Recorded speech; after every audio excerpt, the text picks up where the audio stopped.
Good evening, Wakefield, and welcome to the February 14th, 2022 Town Council meeting. Happy to spend our Valentine's Day here with you this evening. I call this meeting to order, and we will begin with the Pledge of Allegiance. I pledge allegiance to the flag of the United States of America and to the republic for which it stands, one nation, under God, indivisible, with liberty and justice for all. Okay, and in attendance, I believe we have all six counselors in attendance. Anne is appearing. There you are. She's on mute, but we can see her now. Okay, so we do have all six in attendance, Sherry. Right. Item number 4, public engagement. I understand that we do have some interested members of the public this evening. And I will let Sherry call on them. As a reminder, when your name is called, please identify yourself and your address. We'll give you at least 3 minutes. And there's not necessarily a give and take during this session. Go ahead, Sherry. Okay, great. The first one we have is Urvis Vukaj of 375 Water Street. Mr. Vukaj, you are welcome to begin. Great, thank you. Can you all hear me? Yes, we can. Okay, great. Well, thank you very much all, and hopefully this will be brief. I know you guys have a packed agenda for tonight. As I mentioned in my comment, I'm a resident of Water Street discussion at the town council meeting. Unfortunately, we didn't have an opportunity to speak on the last meeting, but we just felt that it was important to make sure that this isn't, a sort of a one-dimensional issue, that it really impacts more than one individual. So the cleaning of the property, the removal of the unregistered vehicles, it's something that impacts multiple neighbors, many of whom are on this call today. And we just wanted the opportunity to share that with the entire town council so that you all sort of have the full picture of when you're making the decision to extend the timeline of how that impacts others other than one individual and their attorney. So first, I'll start with we as neighbors. This is an issue that we've been dealing with for many years.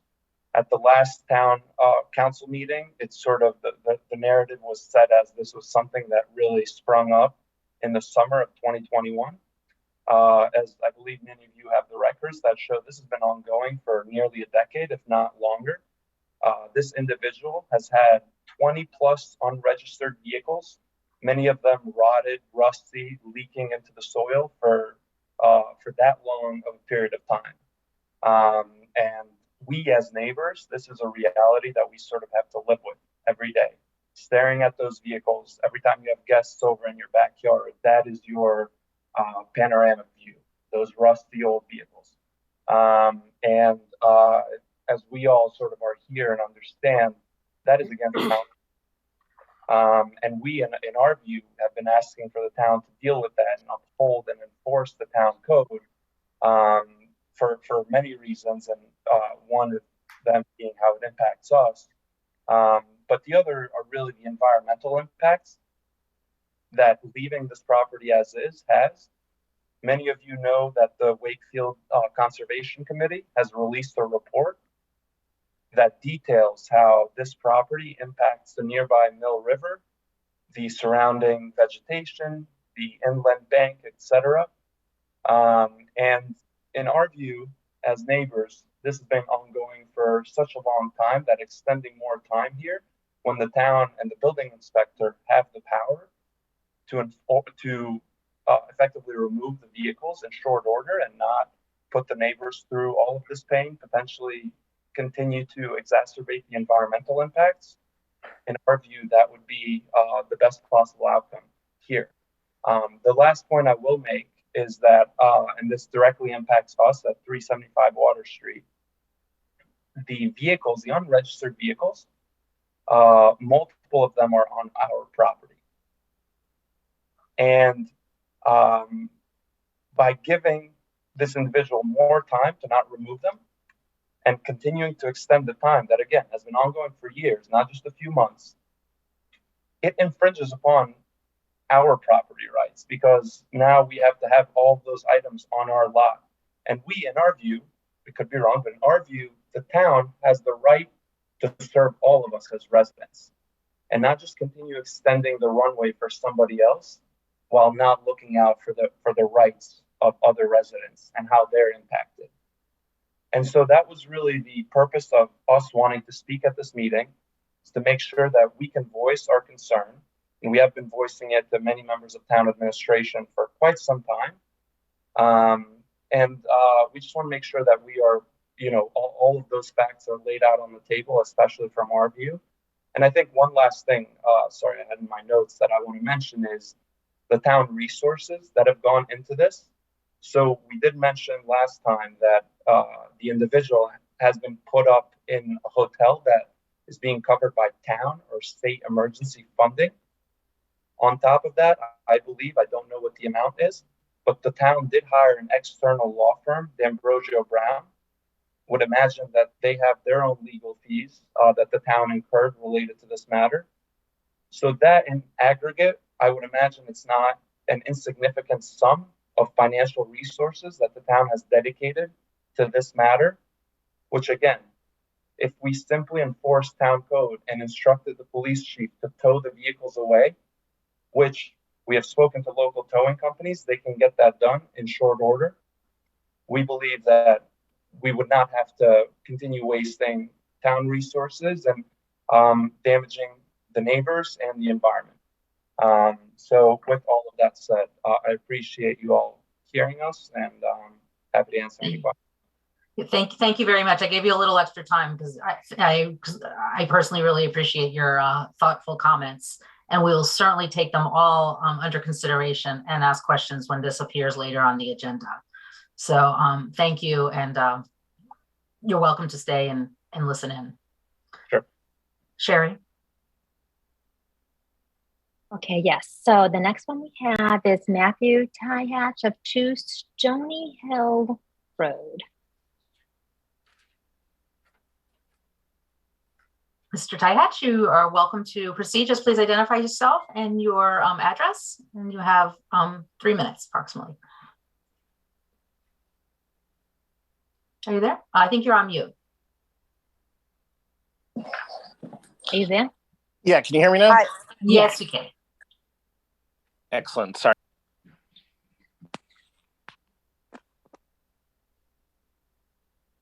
Oh, we could hear you. Go ahead. Your hand is up. It's on mute. Okay, can you? There you got it. Sorry, family. Okay. One of us is supposed to watch the kids, the other one's supposed to talk. Sorry. That's okay. We've all been there. My name's Leah Tyhatch. I'm at 2 Stoney Hill Lane. I sort of similar to the last speaker, kind of speaking on behalf of a little cul-de-sac community here. As everybody knows, the National Grid project is coming hopefully to an end, and it ends right pretty much behind our houses. So there's quite a bit of work going on there right now.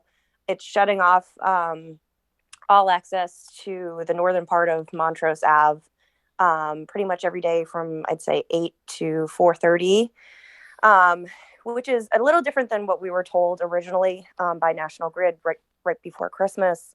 We were told that there would be at least 1 lane of traffic open, that it was probably going to take 2 months, and we've since heard maybe 4 months. And I understand, I've spoken to multiple people about this, the town engineer, the traffic safety police. I understand that they've hit a lot of ledge, and maybe that's had to adjust some of their calculations and their strategies. But none of that has been communicated to us from National Grid. As you can imagine, us personally, but also our neighbors have, kids to drop off at school and commutes. And it's really unpredictable for us to know whether we have to just, instead of hopping on the highway, or for us dropping off our daughter at Audubon Road at preschool, going south and cutting through Butler Ave and everything takes pretty significant amount of time. And if it has to happen multiple times a day, it adds up. And so I guess our first request would be just additional communication on when the scope of work is anticipated to be finished, because we've heard different timelines from different people.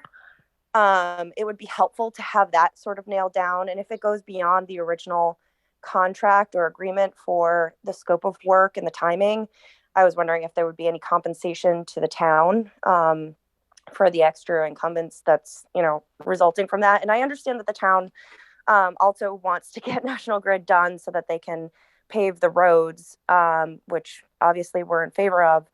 And so the town is reticent to limit their timing. But right now, I think they're starting at 8 a.m. and ending at 4:30. Sometimes they don't end before the end of the afternoon commute, and they run to 5:30.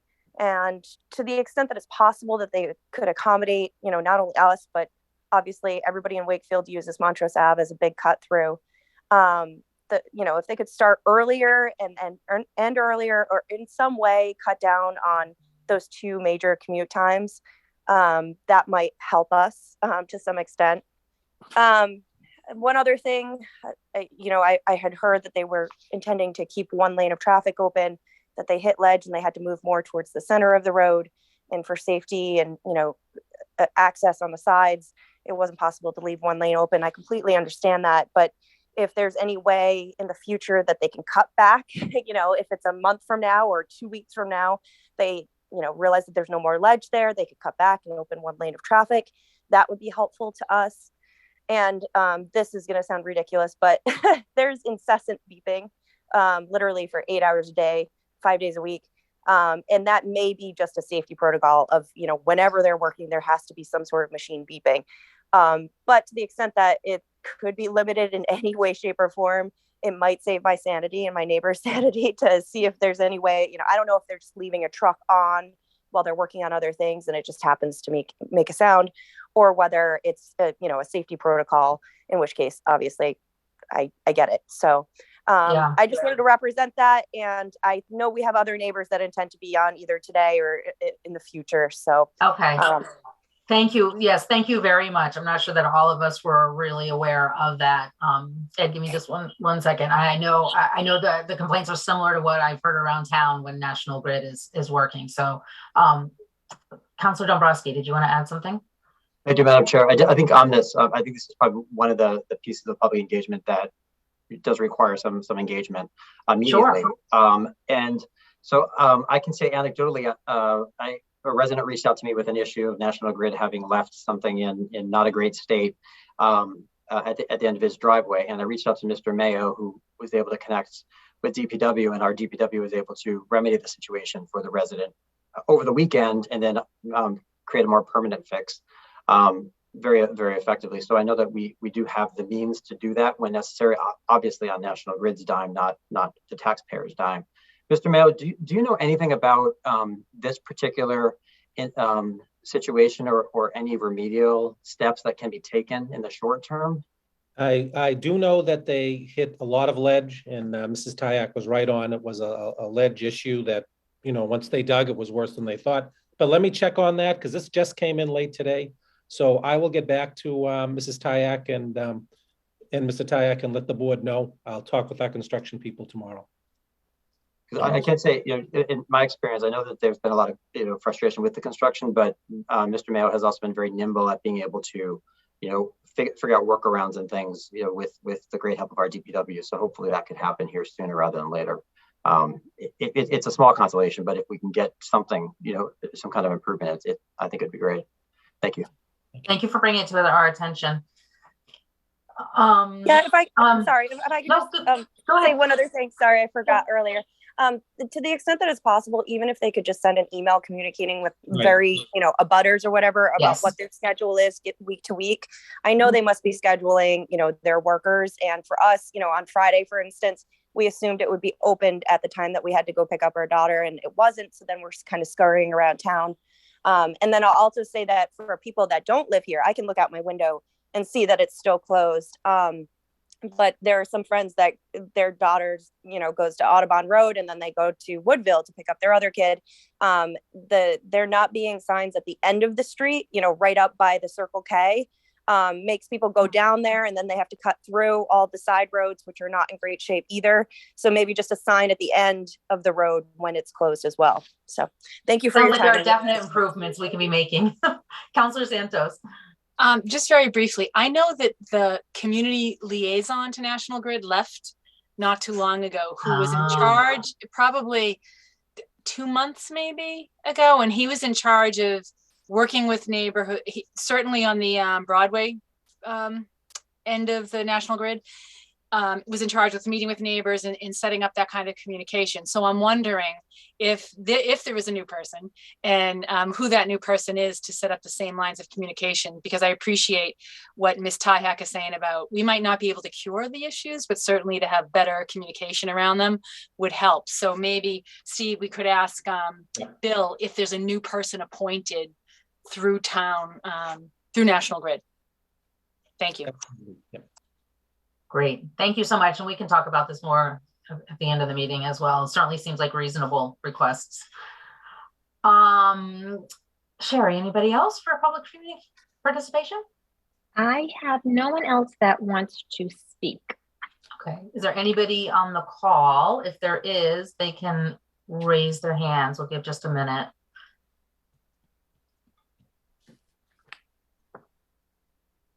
I don't see anybody. Okay, great. Thank you to everyone who took the time to speak. It really is appreciated. It helps keep us informed. Item number 5, approval of the minutes from January 24th, 2022. Do I have a motion to approve? So moved. Second. Moved by Councilor Butt, seconded by Councilor Santos. Any discussion on these minutes? Seeing none, we'll do a roll call vote. Councilor Danahy. Yes. Councilor Chines. Yes. Councilor Santos. Aye. Councilor Dombrowski. Aye. Vice Chair Butt. Yes. And myself, yes. Okay. I know we're past the time for the public hearing. Sorry about that. Being passed is okay. Being passed is okay. Being early is not okay. Okay. Got it. I'm learning. Okay, so we have a public hearing. We need a motion to open the public hearing. So moved. Yeah. Second. So moved by Councilor Butt and seconded by Councilor Santos. Any discussion on that? Seeing none, roll call vote to open the public hearing. Councilor Danahy. Yes. Councilor Dombrowski. Aye. Councilor Chines. Yes. Councilor Santos. Yes. Vice Chair Butt. Yes. And myself, yes. Okay, we have a representative from CMRG LLC doing business as Tono Wakefield. Is that you, Mr. McGrail? It is, Madam Chair, members of the council, good evening. For the record, Attorney Brian McGrail representing the applicant, CMRG LLC, doing business as Tono, located at 175 North Avenue in Wakefield. I think somewhere on here is Matthew Maggiore and Anthony Catarano, who are principals of the entity. Anthony is the main general manager at the site, I think well known to many folks in Wakefield. I'll refer to the entity as Tono because I think that's what most people know it as in town. Tono has been successfully operating even right through the pandemic at 175 North Ave in Wakefield, a very successful and popular restaurant. The application before you tonight, I think, is fairly straightforward. Tono, when they originally opened, had a nice area that they expanded a function room. They added a function room on, and basically during the pandemic and thereafter, it's not a practical use. They really want to just repurpose that area. So they're not looking to expand the footprint of the restaurant. They're really just seeking to alter the restaurant to repurpose an area that's being used as a function room to general seating. So it won't expand the number of seats in the restaurant. It will just repurpose that area and incorporate it into the general restaurant population, which will allow people to spread out more. They have used it for that purpose sometimes when they've been busy, which they're allowed to do so, but it's somewhat awkward because they're putting certain patrons or customers into a separate room, and they really can't experience the social aspect of the restaurant. So it's really just a remodel and a repurpose of that area, and that's what we're requesting. We've submitted a plan showing that. If you deem it necessary, I think you got it. I'm happy to share it if you think it's necessary, but that's up to you. No, it's in the packet. And it doesn't change any, as you say, it doesn't change any of the capacity numbers or anything like that, or expand the bar area. Right. Correct. And I even question whether we needed to do this because it wasn't changing it, but I did contact the Massachusetts Alcohol Beverage Control Commission, and they confirmed that it needs to be done through you and then be subsequently signed off by them for the record. Okay. Any discussion or questions from the counselors? Nope.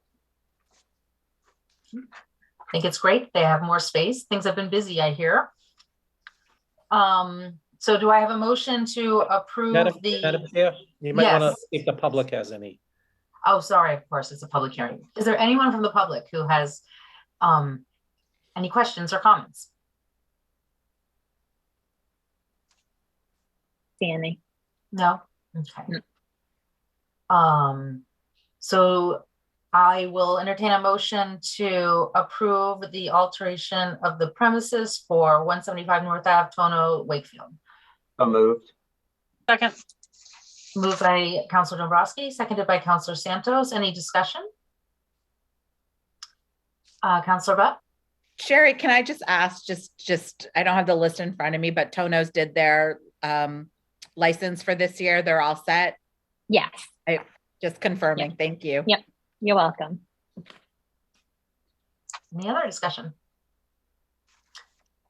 Seeing none, we will do a roll call vote to approve the alteration of premises for CMRG LLC doing business at Tono Wakefield at 175 North Ave. Councilor Danahy. Yes. Councilor Dombrowski. Aye. Councilor Chines. Yes. Councilor Santos. Aye. Vice Chair Butt. Yes. And myself, yes. Okay, Mr. McGrail and company, all set. Thank you very much. We hope to stop by soon. Thank you. Madam Chair, you just need to close the public hearing. I do need to close. Okay, so do I have a motion to close the public hearing? So moved. Seconded.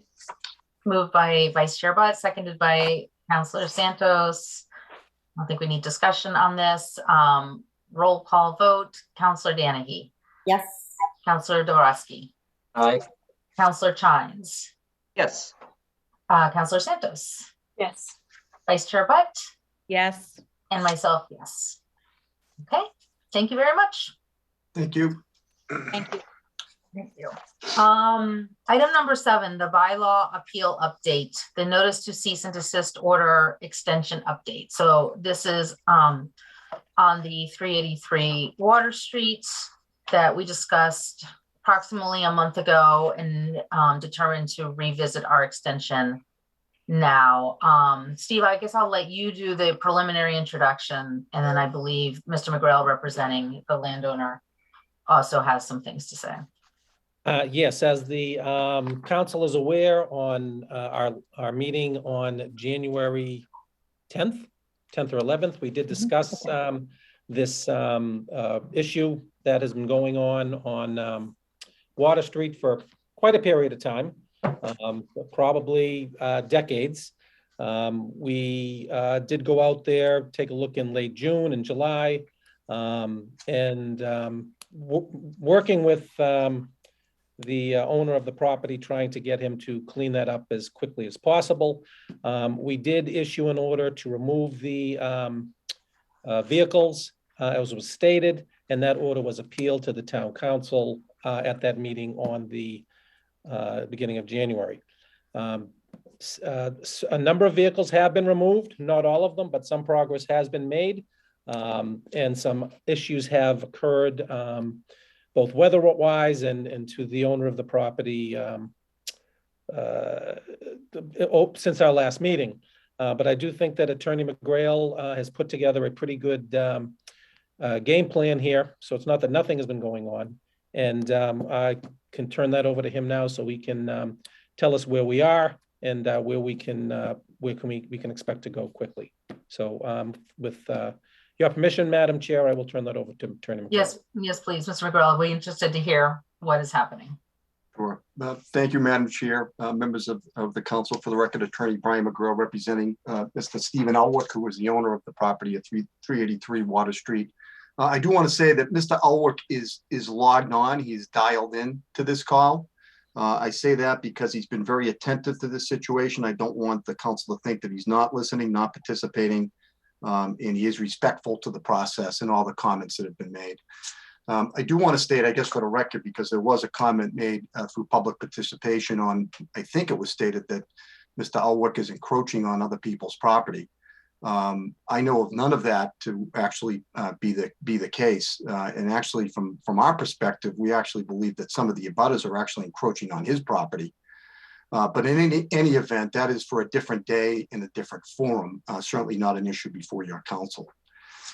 As I stated at the meeting in January, my client, Mr. Elwick's goal is to resolve this matter in a manner that is satisfactory to all concerned and as quickly as possible, and in compliance with the building inspector's order related to the removal of the unregistered motor vehicles from the property. That order was issued pursuant to our bylaw, general bylaw, chapter 154, section 8. I am committed to try to help Mr. Elwick achieve this goal to the best of my ability. After receiving, excuse me one second, apologize. After receiving the building inspector's order last November, Mr. Elwick worked relentlessly at the property on a daily basis.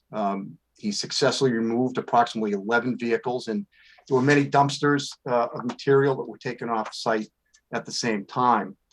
As I'm sure you recall, we were before your council last month, January 10th to be exact, and at that time we had asked for a 90-day extension to comply with the order. As you may recall, the bylaw, chapter 154, section 8, allows for extensions for up to 180 days to comply at your discretion. At that hearing, or that portion of the hearing, your council decided to deal with this matter in increments by extending the time to comply by approximately 30 days until today, so as to be able to get status updates and evaluate progress towards compliance as things move forward.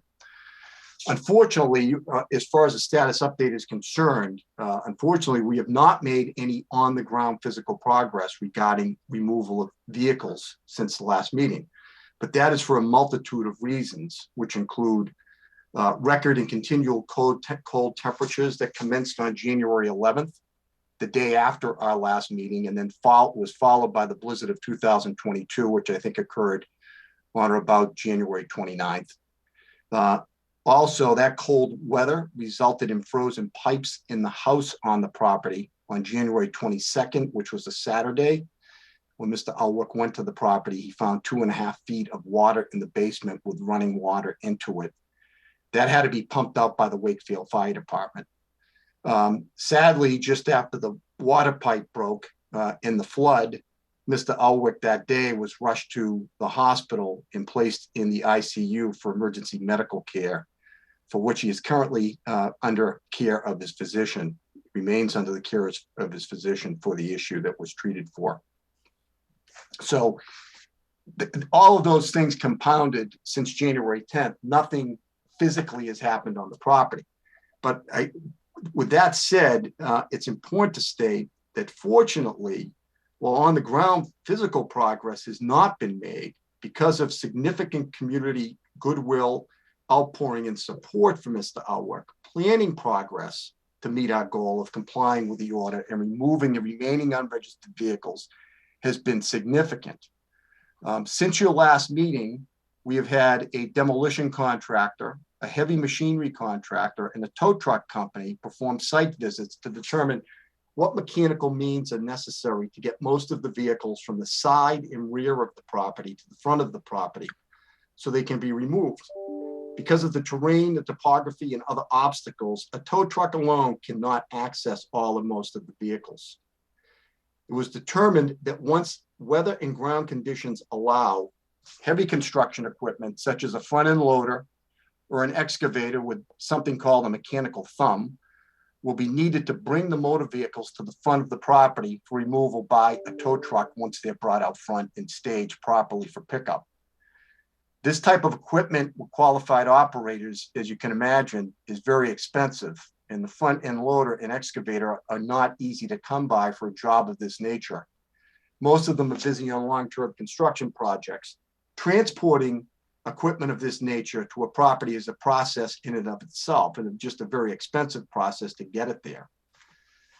Incredibly and thoughtfully, however, after learning of Mr. Elwood's circumstances, his need for help, 2 businesses recently reached out to provide their support in the form of their machinery and operators to help Mr. Elwood at no significant expense whatsoever. First of all, Joseph Surianello of Heritage Builders has offered his expertise and array of his heavy equipment, which he has a lot of, along with operators necessary to bring vehicles to the front of the property for removal, staging and removal. Joseph Adagna of Philhouse Towing offered his expertise in towing services to have the vehicles removed from the property. So those 2 individuals and their companies have stepped up in a time of need for a fellow citizen to help them. And provide some significant help to get us all of us to that common goal of getting these vehicles off of the property. We have a site visit scheduled with both of these individuals. It's going to take place this week for them to assess and determine when they can proceed with the operation in a safe and efficient manner.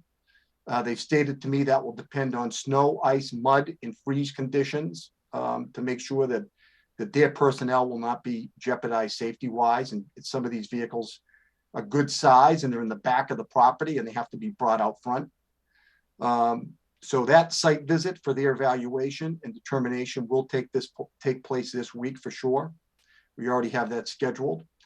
Also, we would welcome attendance at this site visit by any town officials who want to participate, listen, learn, including any members of your council that might be interested who would desire to attend. You're all very welcome to come along, and I'll be there, and we're all going to learn, and we're going to learn from them on how this can be done efficiently and safely. So with that said, in respecting the urgency, we've heard that in a number of venues, the urgency of this. I would respectfully request that the council continue this matter until your next meeting in 2 weeks. I'm not looking for a 90-day, a 60-day extension at this point.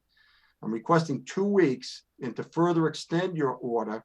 So at that time, we can present our expert findings with a plan in a realistic time frame to get things done as far as getting the vehicles out there. I think cooperation is the fastest way to a resolution of removing these vehicles. It's been stated that the police department can just go on the property and do it. It's not that simple for them to just do that. There's procedures that they would have to go through to get on folks' properties. And I think that should be a last resort when you have a long-standing resident like Mr. Elwood who's looking to cooperate, desires to cooperate.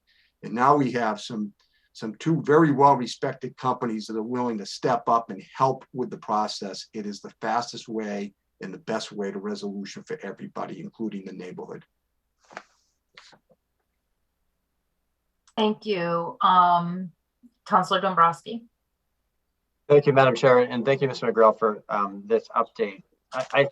I think one thing that struck me with the comments we heard in the beginning during public engagement was this issue of expectations. And I know, Mr. McGrail, you're going through a lot talking about the removal of these unlicensed vehicles on the property.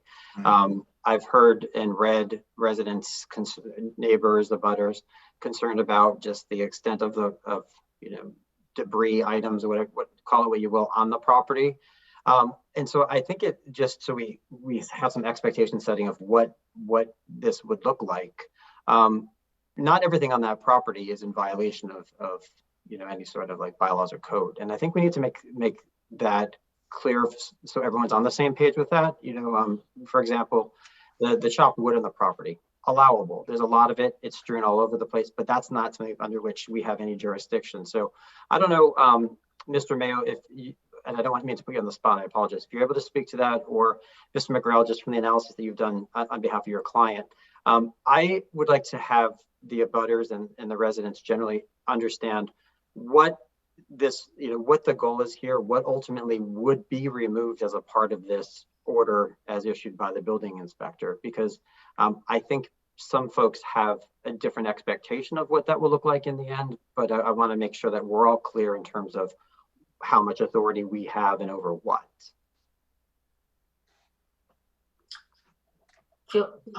Steve or Mr. McGrail? I can jump in on that. I know that our building inspector is on as well. This order only pertains to, unregistered motor vehicles, basically. That's what this order does. So I will say that in talking to the owner, he has been removing other items, again, not as quickly as people would want, but this will get rid of the unregistered vehicles, which, is a lot of the items there. And then you can even get at some of the other items. But if there's a pile of wood, for instance, pile of wood is not in violation of anything. So that's not going to be removed. I'd have to check on the other things, is scrap metal, if he's got pieces of scrap metal, but there's a lot of other items there that aren't by this bylaw on this anyway that we're talking about. So to be clear, I think it's important. We're only focusing on the unregistered motor vehicles. Exactly. That's what this order focuses on. Okay. I do, however, Mr. McGrail, I think when you mentioned goodwill, which I agree is important, me as a resident, as a neighbor to this person, not in close proximity, but within the town, I want to see things improve for him. I empathize with his situation, so I'm not for, and I don't want to speak for the council, but I imagine we all feel similarly about that. No one's looking to stick it to this person. We get it. We understand what he's trying to do here, but we're also trying to balance that against some very frustrated neighbors that are abutting the property, and they're our neighbors too, and they have rights that we need to be mindful of as well.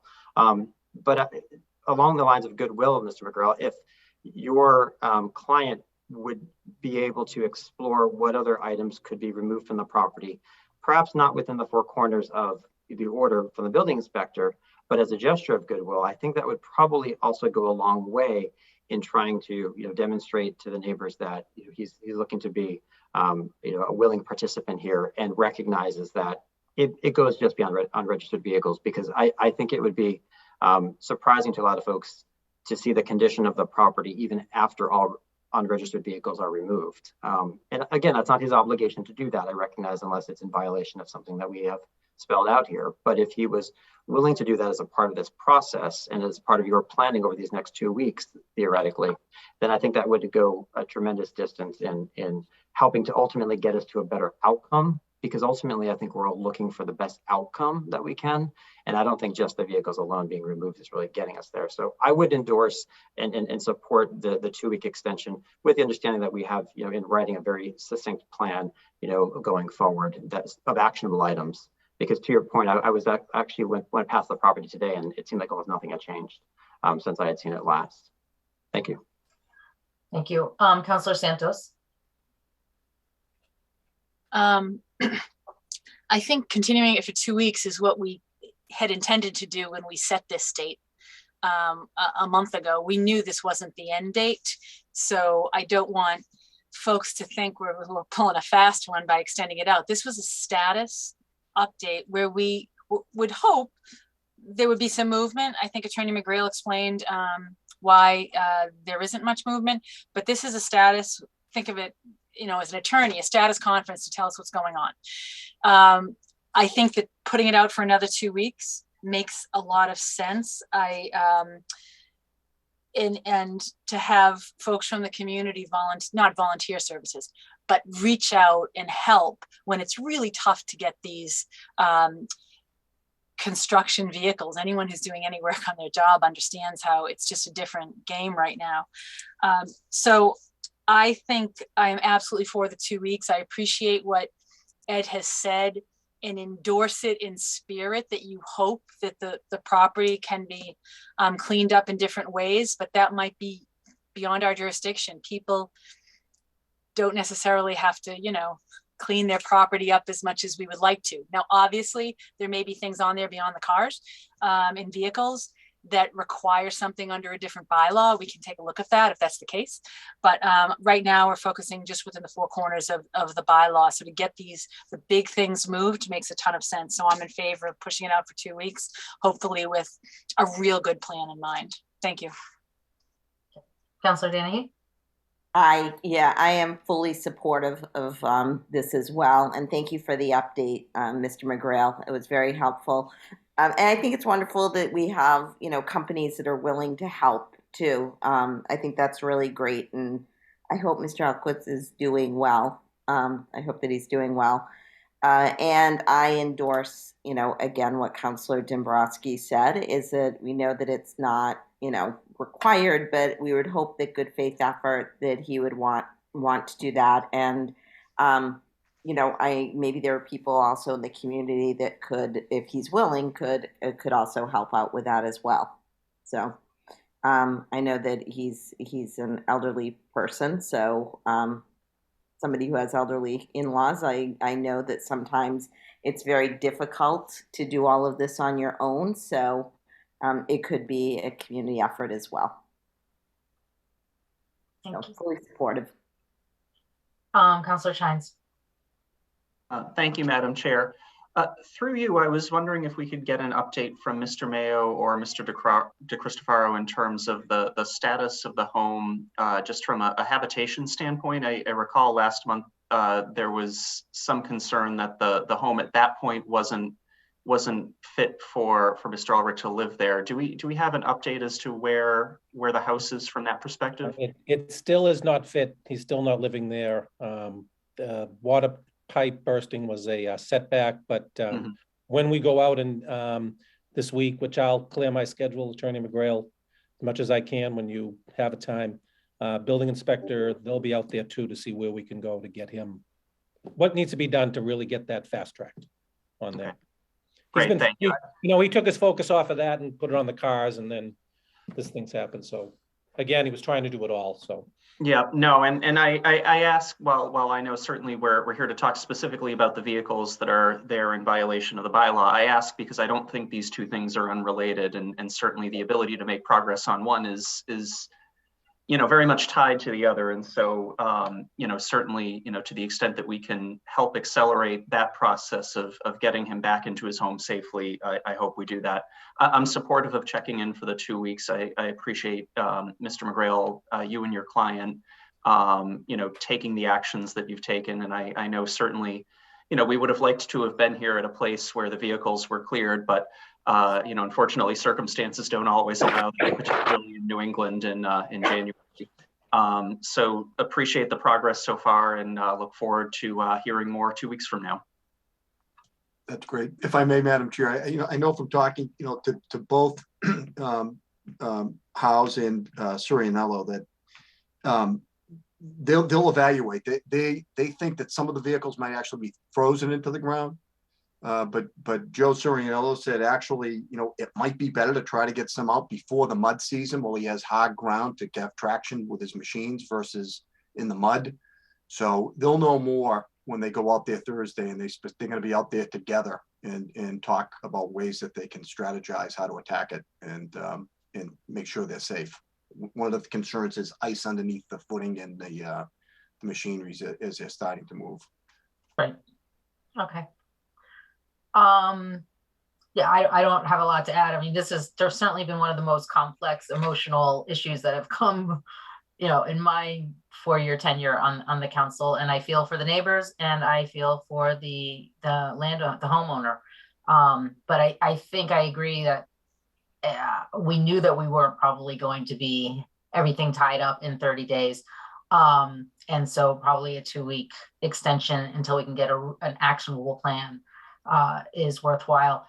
Mr. Mullen, I just was noting that in our last minutes, it said that we had to give extensions in 30-day increments. That's not part of the bylaw, is it? Can we give a 2-week increment? That's not part of the bylaw. Okay, it might just have been our own interpretation. Okay, so we can do the 2-week and recheck in at our February 28th meeting.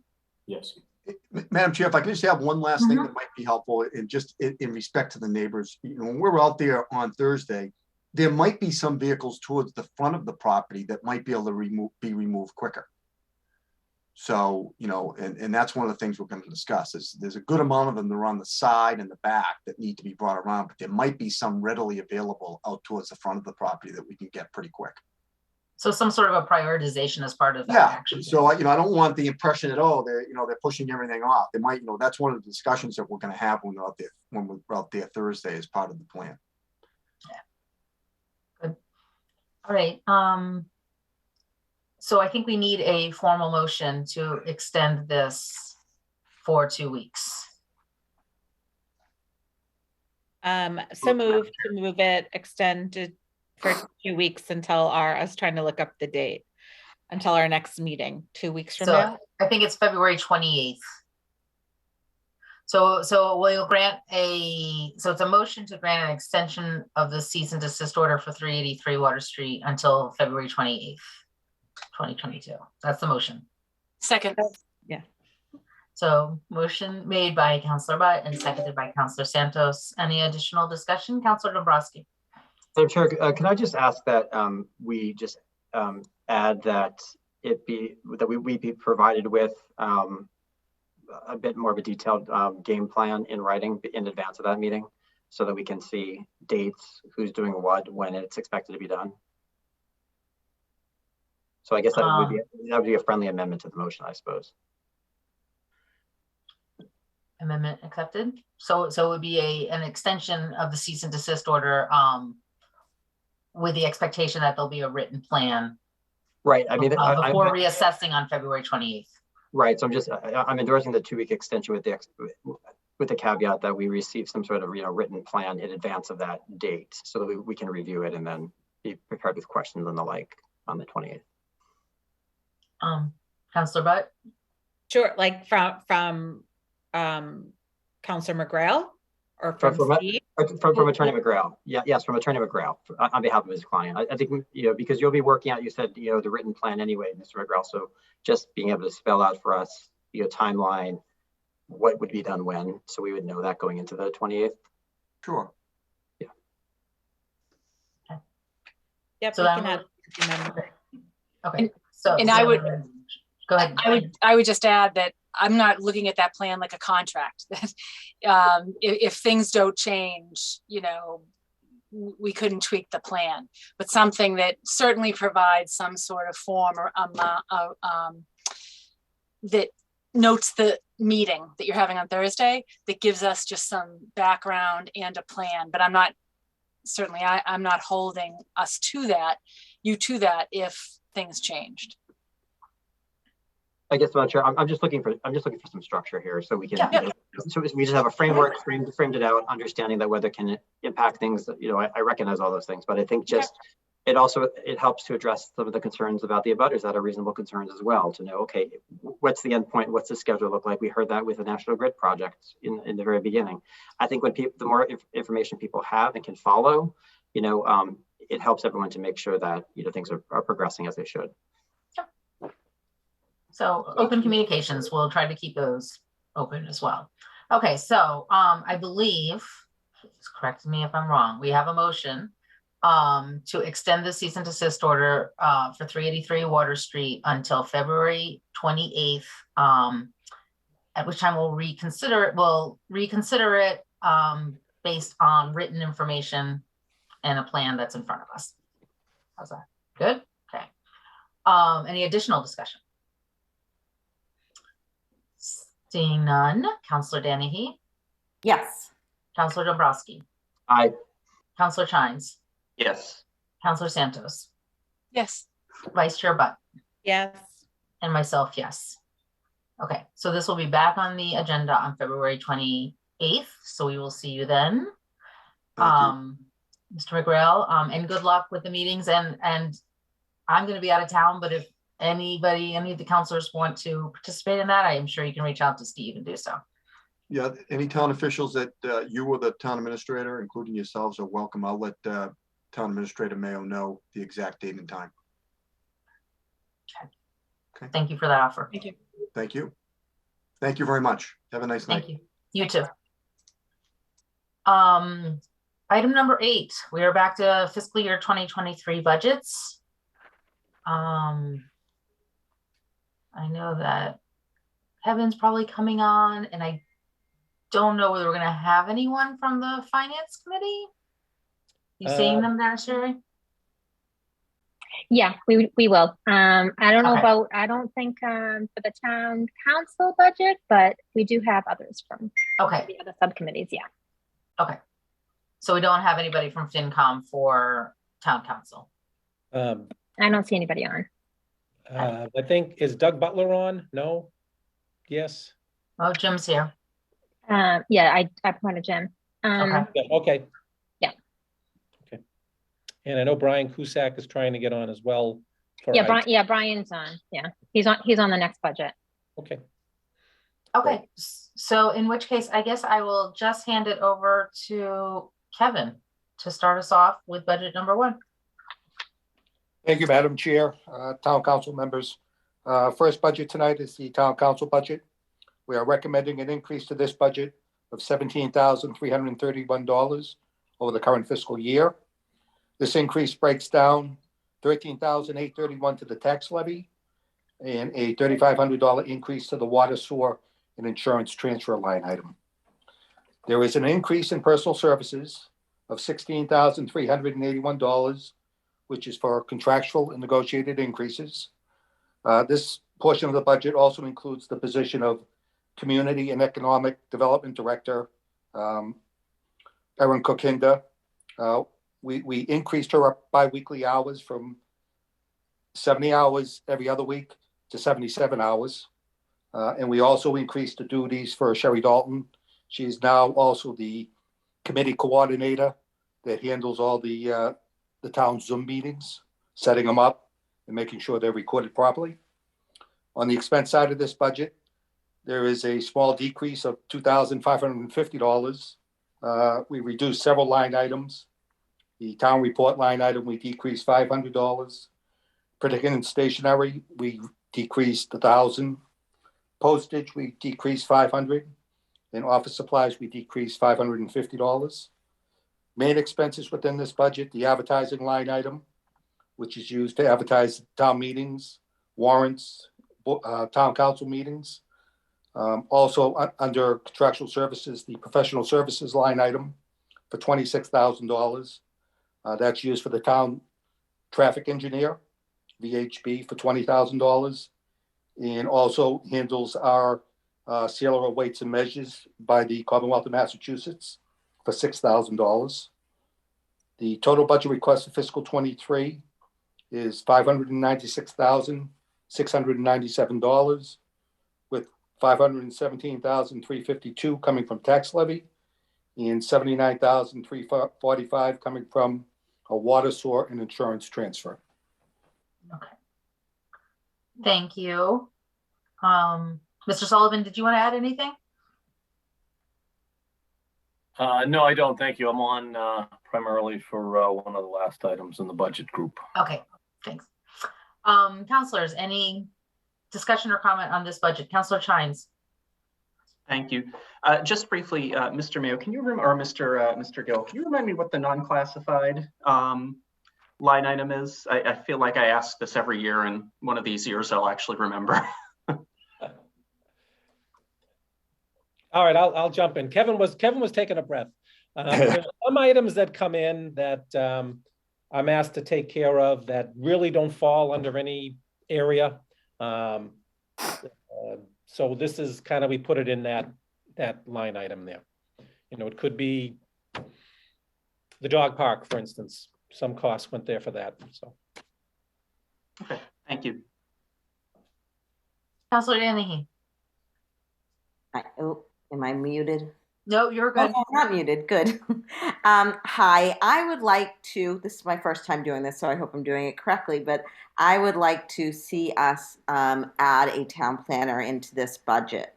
And I'm actually very excited to talk about it because it's something that I feel really passionately about. That during my campaign, I talked about the need for a master plan as well as the need for a town planner. We all hear about and we all see what's going on. And if we look at our neighboring communities, and I looked at the housing production plan, we are definitely denser. We're denser to begin with, and now we have a boom in all of these projects, which seem like they're happening all at once or clustered very closely together. And each does their studies regarding the impact.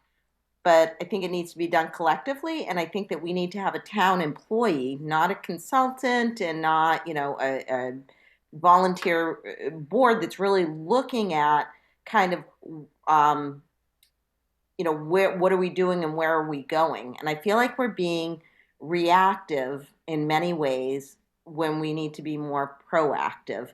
And that's just in terms of how things are going, the process that things are going on. And I know that I've talked to a couple people on the ZBA, and they said that it would be really helpful if they did have a town planner. And said it would give them direction because they're given a project in front of them and making those decisions. So I'd like to see a planner to be leaving the charge to look at the population changes collectively, maybe townwide traffic study, impact study on the schools, and to look at our zoning and spend time really looking at how are we zoned and what are those decisions. And somebody who could be an asset to all the great things that we have going on right now is that we have that master plan being developed, which I think is going to be really helpful. I'd like to see a town planner on the ground now to be a part of that as well. We have all the great work with vision and downtown development going on that's very exciting. We have Envision work that was just done. And I kind of feel like we need somebody who is an employee of our community, somebody who understands our community and knows our community. And I think that person needs to be a full-time person. I know we had a town planner who retired, and I know we brought on Erin Kokinda, Director of Community and Economic Development, and she does a great job at that, but I think we need to keep her doing that, and she has a lot to do. We're adding hours because the need of what she does has been recognized as she's doing a great job, and we need her to continue doing that. That is my push for why I think we need a town planner. I think we need planning, and I think we need an employee doing that. That's a full-time employee for our town.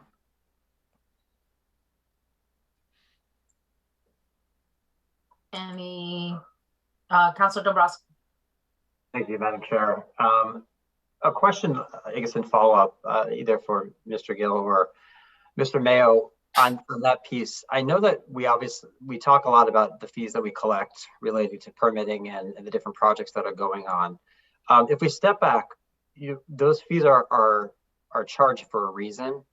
What, to your understanding, are the objectives behind those fees? Like who are the people that that's meant to cover? I know, I think it was the last budgeting, we were talking about adding someone in the building department, and part of the justification was, well, we have more fees, and so the fees, basically the thinking of the fees really kind of are used for the right purpose in terms of moving the building process forward.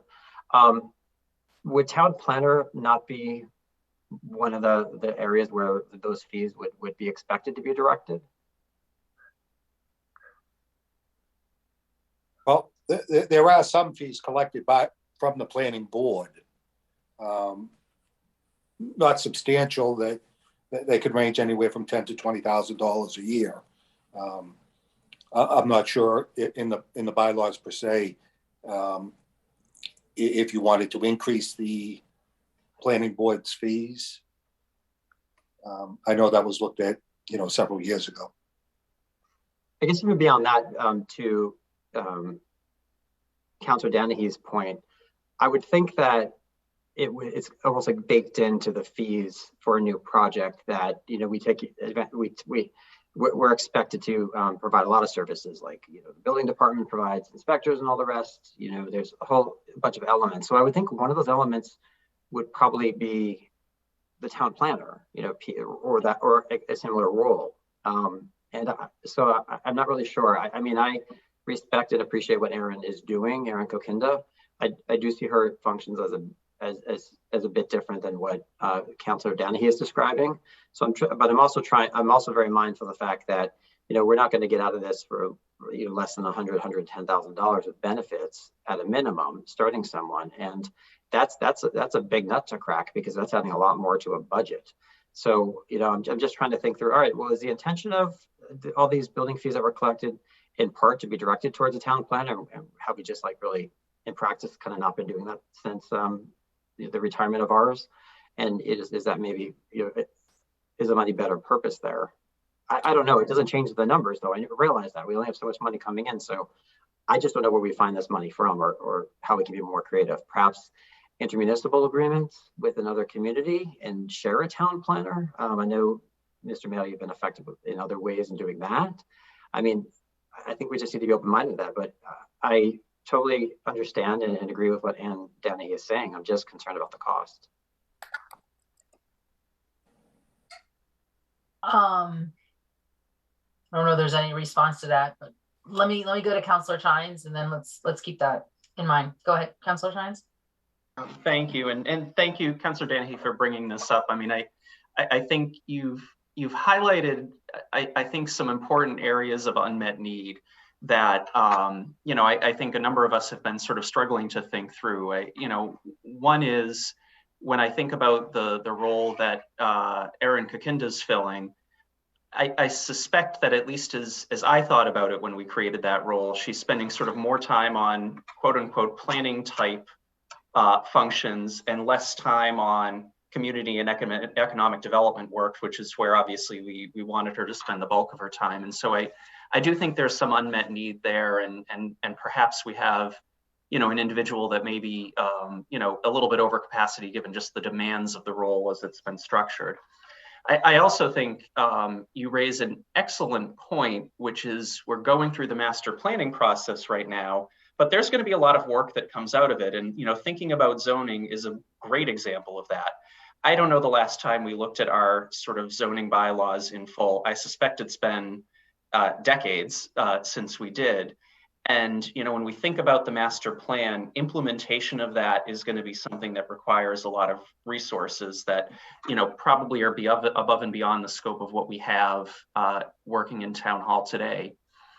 From a process standpoint, though, I wonder if maybe the charge or kind of the decision point for us today is to maybe take a step back and have a subcommittee maybe flesh out the sort of the job description and the scope of responsibility in more detail. What I wouldn't want to do was just take a job description that was written for our prior town planner and just bring that forward. I think that we'd want to take a look at that, particularly in light of the fact that we have a community and economic development director, and there is potentially some overlap between those two roles. I think it would be helpful, at least for me, maybe to have something to react to that's a little bit more concrete.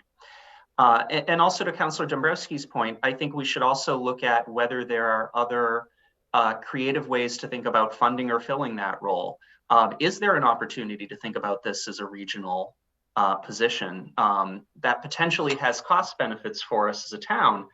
But there's also potentially some benefit in thinking about someone who has maybe a perspective informed by other communities as well. I mean, we don't exist in isolation. We're not, on an island in the middle of nowhere. We're surrounded by other towns that have a lot of the same challenges. And so I think there are a lot of questions that it would behoove us to maybe spend some time answering. And so I would suggest that maybe this is less of something that we add into the budget today, but spend some time, again, maybe appoint a subcommittee to kind of look at this more broadly, as we did with the community and economic development director, and then kind of come back in a couple of months with some findings and a more definitive recommendation that then we can evaluate and discuss and potentially fund as part of maybe the town meeting in November rather than the spring.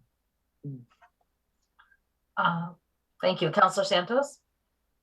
Thanks, Anne. I think you made some excellent points. And I'm similar to what Jonathan said. I would not be in favor of adding it today, because I think your suggestion is what I was throwing around in my mind, what we did with Erin's position.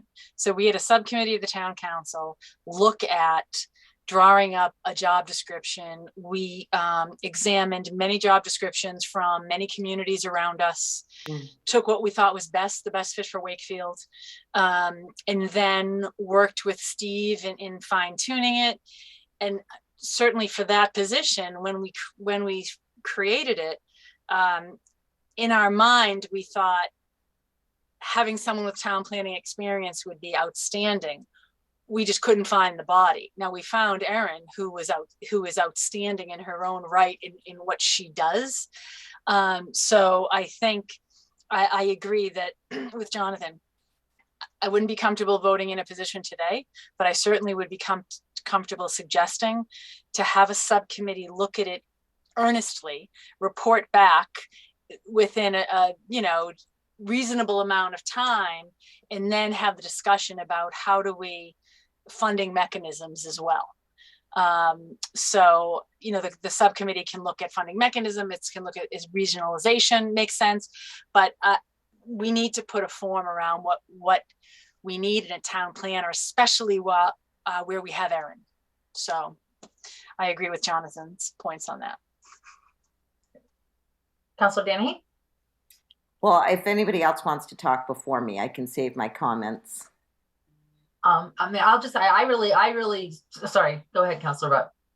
No, that's okay. I think I agree. I think it's something we've talked about for a while, especially since the retirement of the previous town planner. I like the idea of a subcommittee and kind of feeling like thinking about where the holes are. And so speaking from me, the ZBA has what they're supposed to be doing. We have planning board, we have permanent building committee. And I think sometimes we're missing that voice from town hall who kind of lets us know and kind of lets the public know that unless you go to all those meetings, you don't find out. And I think, there's only so many meetings. Erin's been doing a great job. So I think looking at what planner do we need, looking forward 10 years with Erin and the job that she's been doing, and what we envision that job to do. I think there are these holes that I think since Paul left, he did do that a little bit, right? He would come to meetings and kind of give us a little update on other stuff. And I have been feeling a little bit of that hole. So I think a subcommittee kind of putting together a proposal, looking, and I remember when we did that subcommittee of looking what other towns did, right? Thinking about how other towns finance it. What do those job descriptions look like? I think that's a really solid description or kind of path of getting there.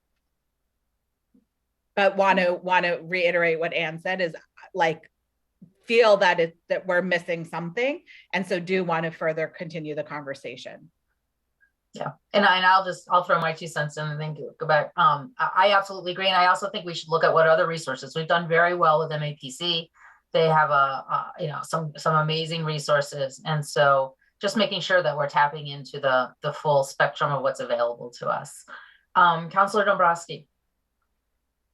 I guess the way I would approach next steps in this is not to presuppose that a town planner is even a given. I think that we should evaluate this more from the perspective of, where are we lacking? Where are the deficiencies? And then identify those first and then decide, okay, does that mean that we, recalibrate some job descriptions of existing personnel? Does that mean that we look at things a little bit differently? Do we bring on somebody not in a town planner role, but in some other role that, is meeting the need as it currently exists? So I would see this more almost like as a task force of determining, again, what we need. And then from there, decide how we fill that need, and not as a committee to go and try to refine a job description for a town planner, because I think that presupposes something that I don't think we have consensus on. Councilor Gines? I agree with that, and I do think it would be a mistake to presuppose any outcome for this. I would, if I may, I would also maybe add to the charge of this group. I think Councilor Dombrowski, you raised a good point when you think about the fees that we charge for permits, for planning applications. It's probably been a while since we've looked at some of those as well, and I do think it would behoove us to take a step back and figure out, as we think about, permitting a project, or as we think about, the types of services that we're offering through the building department through the ZBA, what are the actual costs that we're incurring, including the costs of planning and, you know, inspections and so forth? And how do we scope that out to make sure that, you know, we're charging the right set of fees? I mean, I don't want to overcharge anyone for work that they're doing, but I think particularly with some of the larger projects, we do want to make sure that, you know, we're recovering the costs that we're incurring in a fair and reasonable way. And so, you know, that feels very much like part of this effort to me. Agreed. Councilor Santos, your hand's going up and down. Did you want to add anything? I was actually changing the color of my hand because it was fading into the background. So that's why, right. yeah, we show, you know, it's transparency on this board. But I appreciate what Ed was saying. I think you can kind of do both though. I think there's nothing wrong with looking to see what town planners, how they're defined in other communities, and also examining what we need for our own. You know, we can walk and chew gum at the same time. So I think a subcommittee or a task force can certainly have a more of a global view. So I appreciate Ed's comments on that. Yeah. And I'll just say, I think that having that Vision 2030 in front of us really can show us where we may have once, you know, what our values are and where some of the gaps might be in town. Councilor Danahy. So thank you all for your feedback. It's super helpful. I agree with a lot of what I said. I would be excited to be part of that subcommittee to be looking at this. If that's how we want to go forward, I would argue. I have my mind made up that we need a full-time employee. I think that there is the need for a full-time employee as a town planner. And that would be my position on it. But I would like to see what other communities are doing and what the job description was. Was there an original? I'm sorry about my dog. Was there an original job description for town planner that we currently have? Yes, we can get you that, an older description. Yes. And because I think it's one of the most important expenditures that we have. My dog agrees to, so showing support. I just think we need somebody driving the bus. We have so many exciting things going on that we are also all volunteers and things. And if I'm nothing, I am impatient, and I want to see things happen, and I want to see things get implemented. And I think this is the way to do that. So, Councilor Shines. All right, I promise just one last thought. Just thinking about this task force, I also would recommend that we would include someone from the planning board and maybe even someone from the ZBA on the task force as well. I don't think that it should be just a town council group. I think there's a lot of expertise and a lot of experiences and learnings that we can draw on. So, just as we think about the path forward, I hope it's a process where we're including some of our fellow boards. Councilor Danahy. I think that's a great idea. Absolutely. But I do want to see this happen fairly quickly, so that I don't want it to be like something that goes on for a year, and I'd like to see this implemented in the next year if possible. So we are reaching out to the ZBA Planning and Conservation Commission to get them in here in the next hopefully within the next 2 meetings or so, 3 meetings. So we can, Steve, I think we can reach out to them. And I assume that you're volunteering for this. Is there anybody who wants to work with Anne from the counselor standpoint?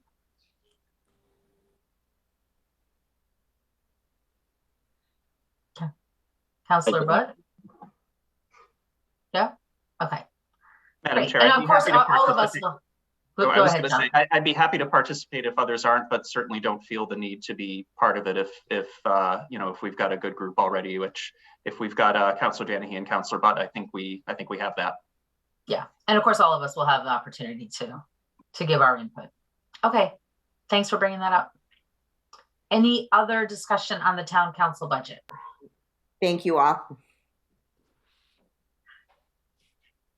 All right, so if there's no discussion, we need a motion to approve the town council budget for $596,697, of which $517,352 comes from the tax levy and $79,345 comes from water, sewer, and was that insurance transfer? Correct. Thank you. So moved. Second. So moved by Councilor Butt and seconded by Councilor Santos. Any additional discussion? Councilor Dombrowski. Just wanted to mention that I know firsthand from my conversations with our Madam Clerk that she's doing a lot of work with respect to these committees, commissions, and boards now that we've gone to more virtual platform. And I do think it's a good example too of how jobs can change within the organization, and Sherry has been highly adaptable and been able to be very creative and innovative and very efficient at rolling with a lot of change that has occurred. And one, I certainly support the adjustment to her compensation to reflect that.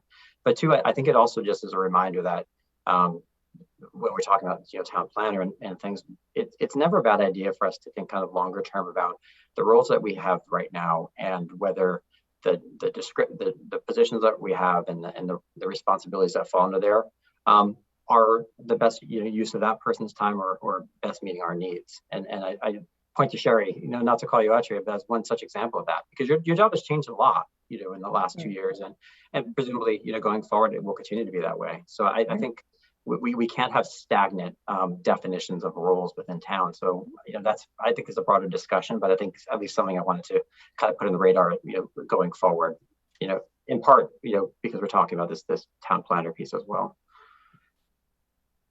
Good point. Great. Any other discussion? No, we have so I'll do a roll call vote for a motion to approve $596,697 for the town council budget, with $517,352 from tax levy and $79,345 from transfer. Councilor Danahy. Yes. Councilor Dombrowski. Aye. Councilor Chines. Yes. Councilor Santos. Yes. Councilor Butt. Yes. And myself, yes.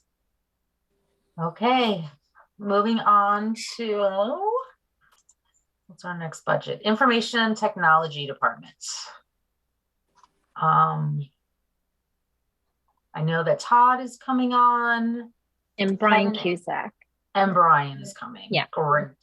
So we usually start with FinCom, right? Yeah. Okay. Yeah. Mr. Cusack, thanks for joining us. Can you hear us? I've been hearing a lot. Oh, good. I'm glad you could join us. Okay. So just so you know, Wakefield won by 14 here at Salem High, which is basketball, boys basketball, very exciting. Okay. So overall, the budget's up 2.7%, which we feel like is entirely reasonable. Sundry charges are up 186% in this budget. But that's primarily due to Zoom costs that obviously has changed the landscape for IT. Contractual services is up overall nearly 5%, mostly due to software maintenance, which not surprisingly goes up by about 5% every year. Personal services is up for the CIO, but this is mostly due to extra WMGLD work. Apparently there's just one IT guy over there, and the CIO has actually agreed to help, put in more hours to help the folks over at WMGLD work their way through a backlog of projects. And to boot, the enterprise funds are covering that rise. And he said when the extra work finishes, he's happy to go back to the salary he had before. And then we also discussed doing an analysis of the enterprise fund chargebacks, which haven't been adjusted all that much over the last several years. So that's something we are thinking about. We should maybe take a look at. We also discussed IT security, but that's for a different day. Any questions? Any questions for Brian? No? All right, then we're gonna jump in with Kevin will walk us through it. And then Todd, if you want to add anything, you can certainly do so after that. Thank you, Madam Chair. Just real quick, I think Brian hit on all the major points here. Requesting an increase to this budget of $10,035 over the current fiscal year. Under personal services, there's a net decrease of $1,512. Overall salaries did increase $23,488, but this increase has been offset by the increase to the MLD transfer for additional work that Todd's going to be doing for the MLD. Salaries include both contractual and negotiated increases. Under contractual services, there's an increase of $7,587. Again, mainly the increase to the yearly maintenance cost of the software. Total budget request for fiscal 23 is $381,706. Thank you. Todd, did you want to add anything? Nothing that I could add that wasn't already stated. Brian did a great job. Great. All right. Any questions for the team from the council? Councilor Chines. Thank you, Madam Chair. Not a question, but just a comment. Every time we go through the IT budget and just in other conversations I've had with Mr. Bowden around security and other issues, I continue to be impressed with the fact that in a world where we're becoming increasingly dependent on technology, I think that the management of the budget for this department is incredibly efficient. I think they do a lot with a small number of people.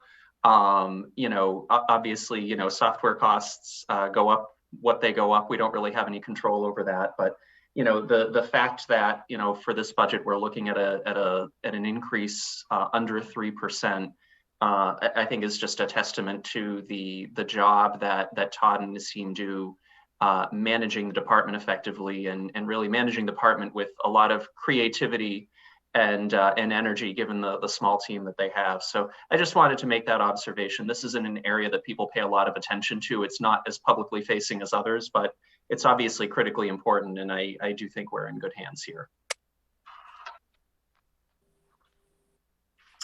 Agreed. Anybody else? Good. So we will, I guess no questions are good questions. So is there a motion to approve, let's see, $381,706 for the IT department? So moved. Seconded. So moved by Councilor Butt and seconded by Councilor Santos. Any additional discussion? So hearing none, we will do a roll call vote to approve $381,706 for the IT department for fiscal year 2023. Councilor Danahy. Yes. That dog has perfect timing. Councilor Dombrowski. Aye. Councilor Chines. Yes. Councilor Santos. Yes. Vice Chair Butt. Yes. And myself, yes. All right. Todd, great job on everything. Keep up the great work. We're very lucky to have you. Thank you. Have a good night. You too. Okay. Moving on to, what are we moving on to? Police. What is it? Police department. Police department. Oh, I should have seen Chief Scory there. Sorry. And we have Bill Boudry from Finance Committee. Great. Mr. Boudry, would you like to start? Sure. Good evening, Madam Chair and the rest of the town councilors. Thank you. The subcommittee of the Finance Committee met with the chief and deputy chief back about 3 weeks ago to review their budget. Appreciate their input and their candor and the time they gave us.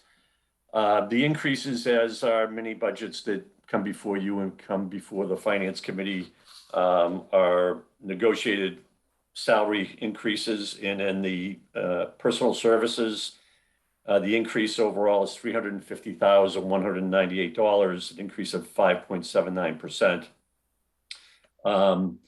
Interestingly, $225,000 of that is primarily negotiated salary increases. But there's a couple of unique features, and I don't know if you've heard it with other budgets as of yet, but There's a new holiday, I believe, in June this year for all town employees. That accounts for almost $87,000. And also my favorite day of the year in Wakefield, July 4th. Coming back, we budgeted is budgeted for $38,000 to cover expenses related to that. So again, the overall increase in personal services, as the chief explained to us, was $350,198, increase of 5.79.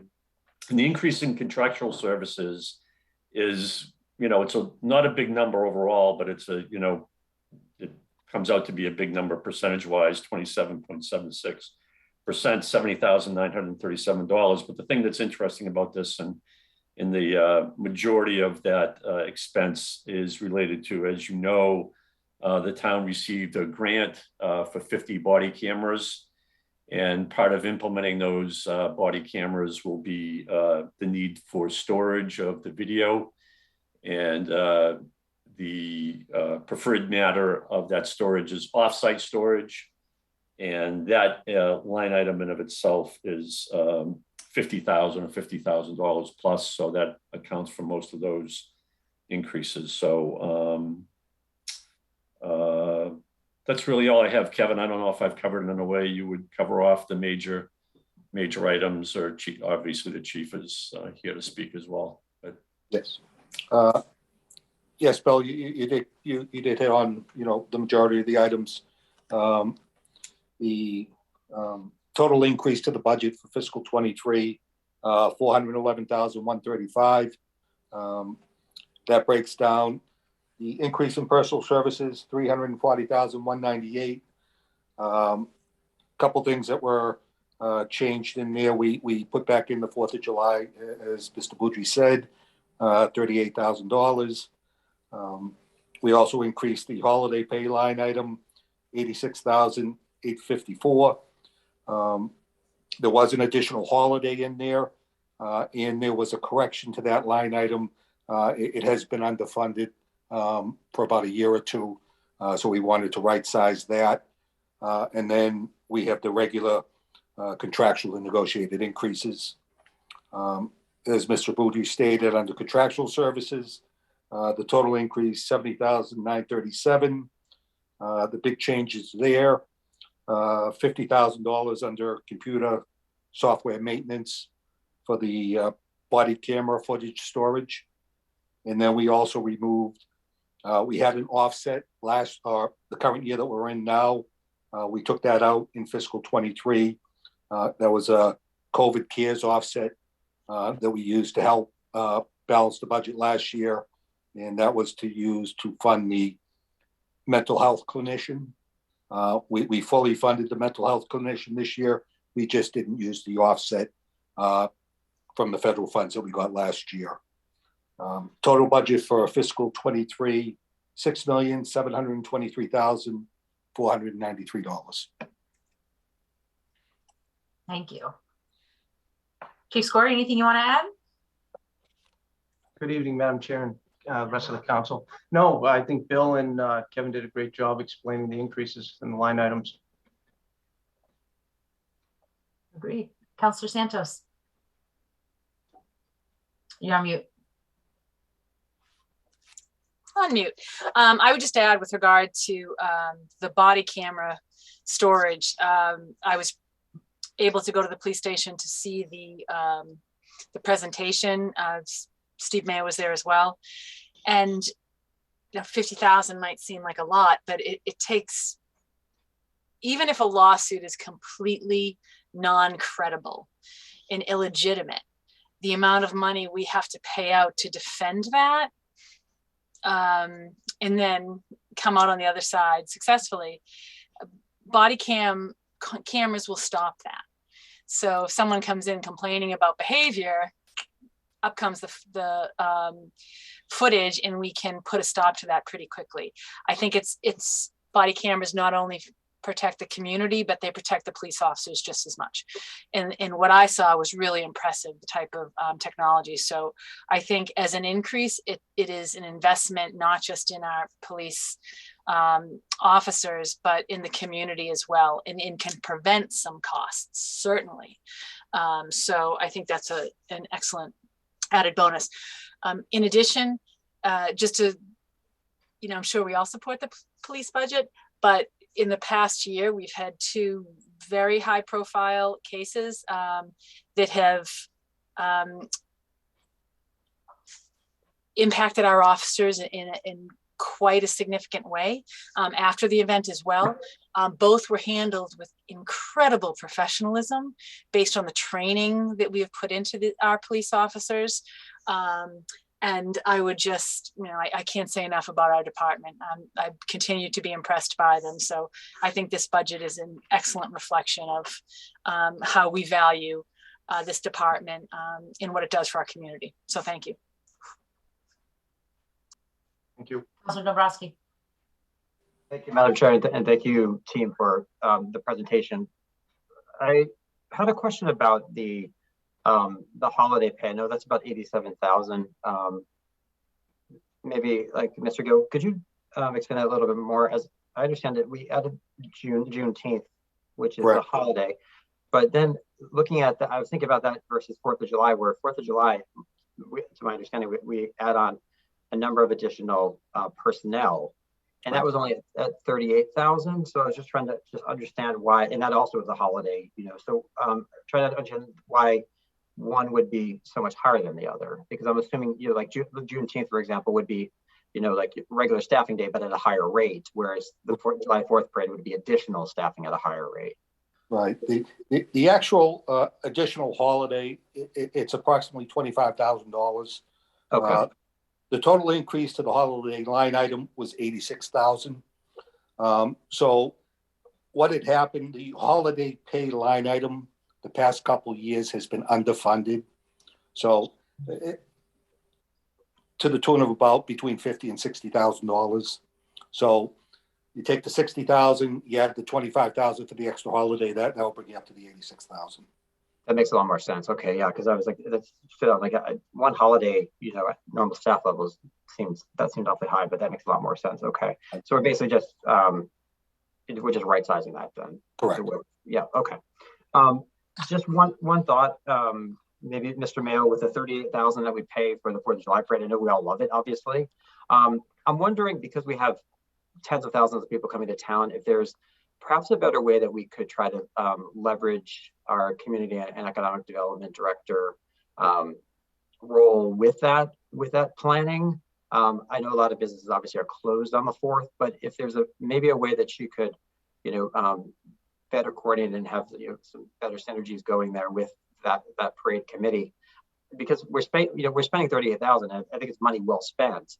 But if we could get some kind of return, maybe we could be a little bit more robust in our approach with how we, try to tackle that, so that we at least get more wallets coming back to Wakefield after the fact.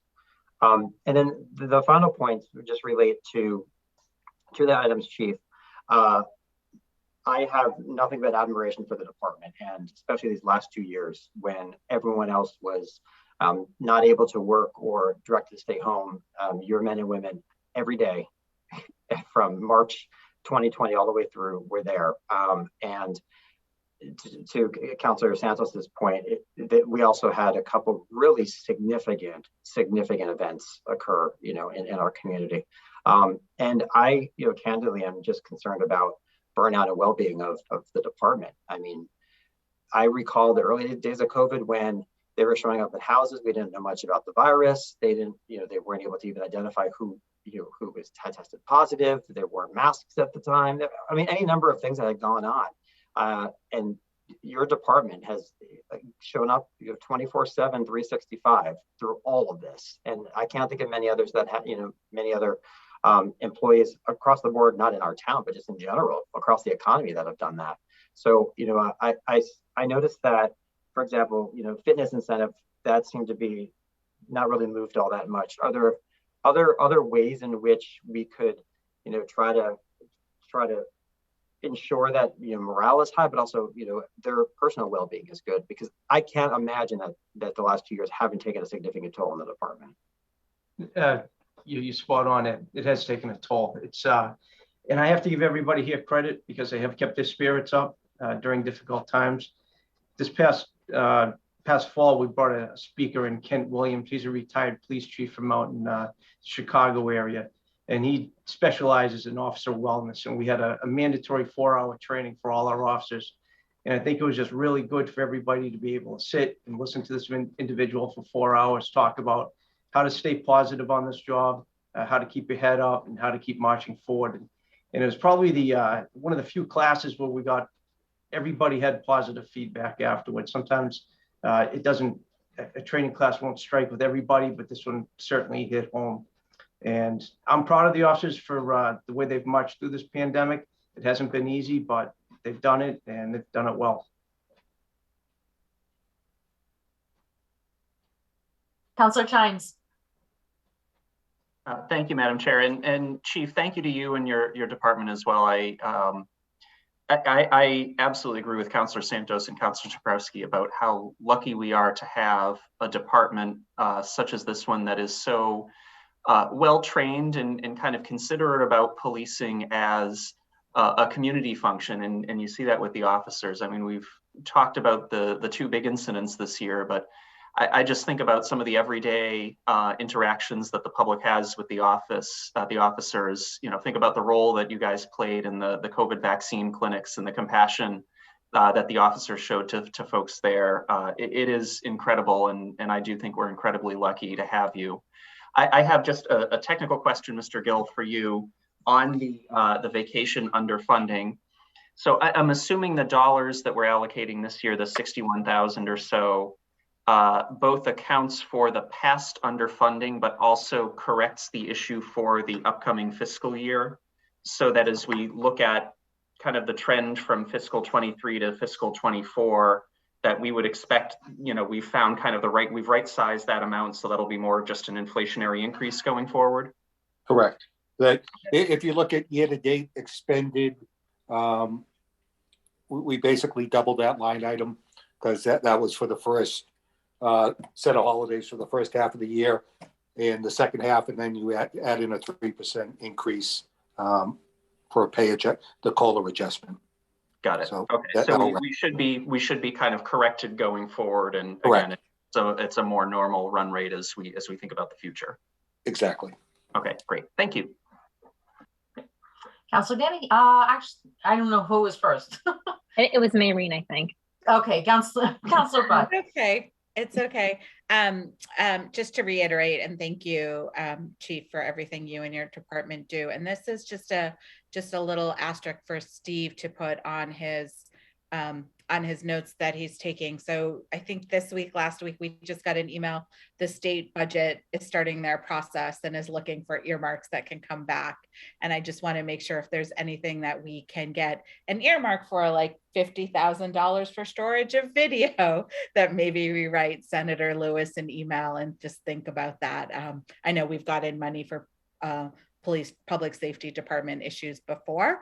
And so just, I know not to talk about our budget, but the state budget, just to start making a list of some of those ideas should be included in this budget. But if there's a way that we can get an earmark in the state budget, that would be appreciated. Got it. Councillor Danny. Hi, I just wanted to take the opportunity to thank you, Chief Scory, and to thank your entire police force. Is that we've seen the work that you do, and I have not been, I have not voted on, added training before, but I have to say is that thanks to the counselors who have, because I think investing in training has paid dividends for our community. So thank you. Thank you. And I can't say anything more other than, we are just so lucky to have you. Absolutely. And not only just for policing on, the mental health things. We had your team was here in front of us, and the things that are happening on an everyday basis, truly make this town special. Steve.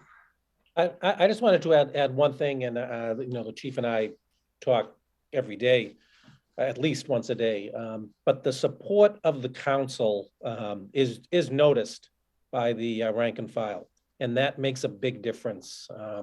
And it's well deserved, and they do a great job. They have great leadership. But your comments today regarding, the tough time they've been through and what they've done, that does resonate with them. So I want to thank the council for mentioning those today. Thank you. It does, and I thank you for all the support. And Mr. Mayor was spot on that all the officers here do recognize the support they get from town government, and that doesn't happen in every town, especially around us. So they know that, and they thank you for that, and I thank you for that.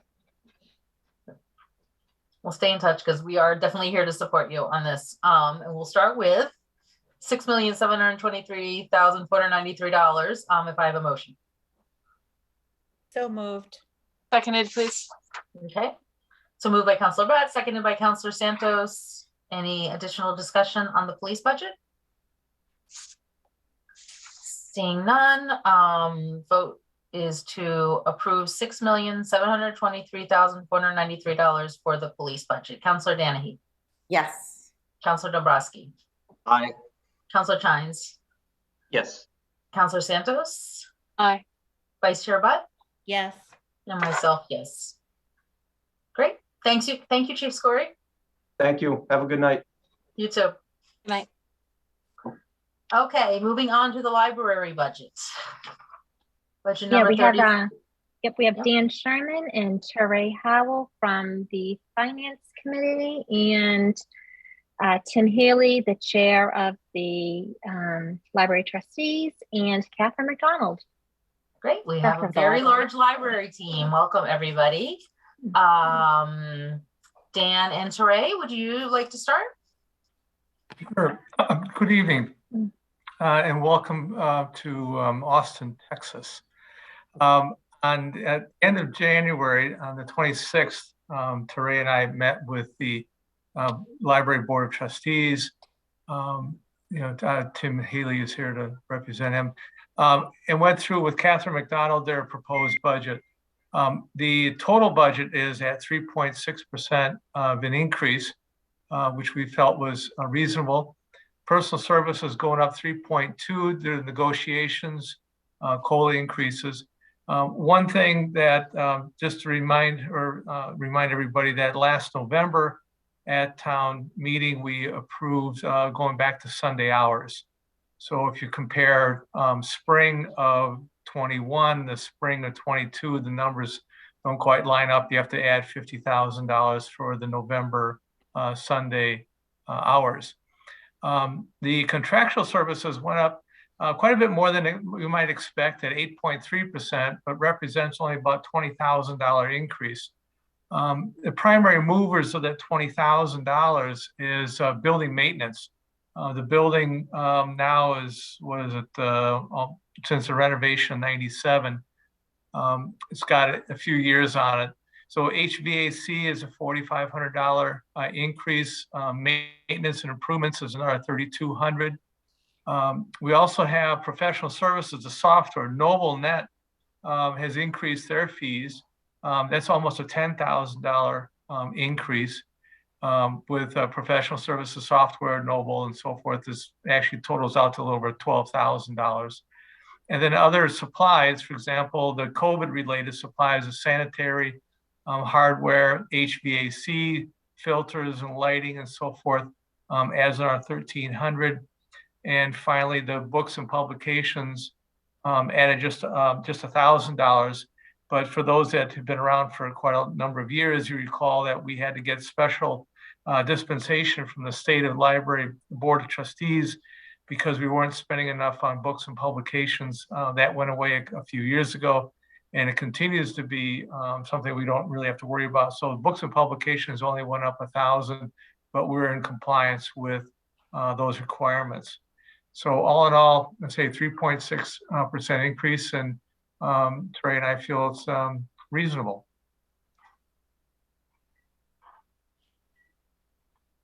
Teray, anything else?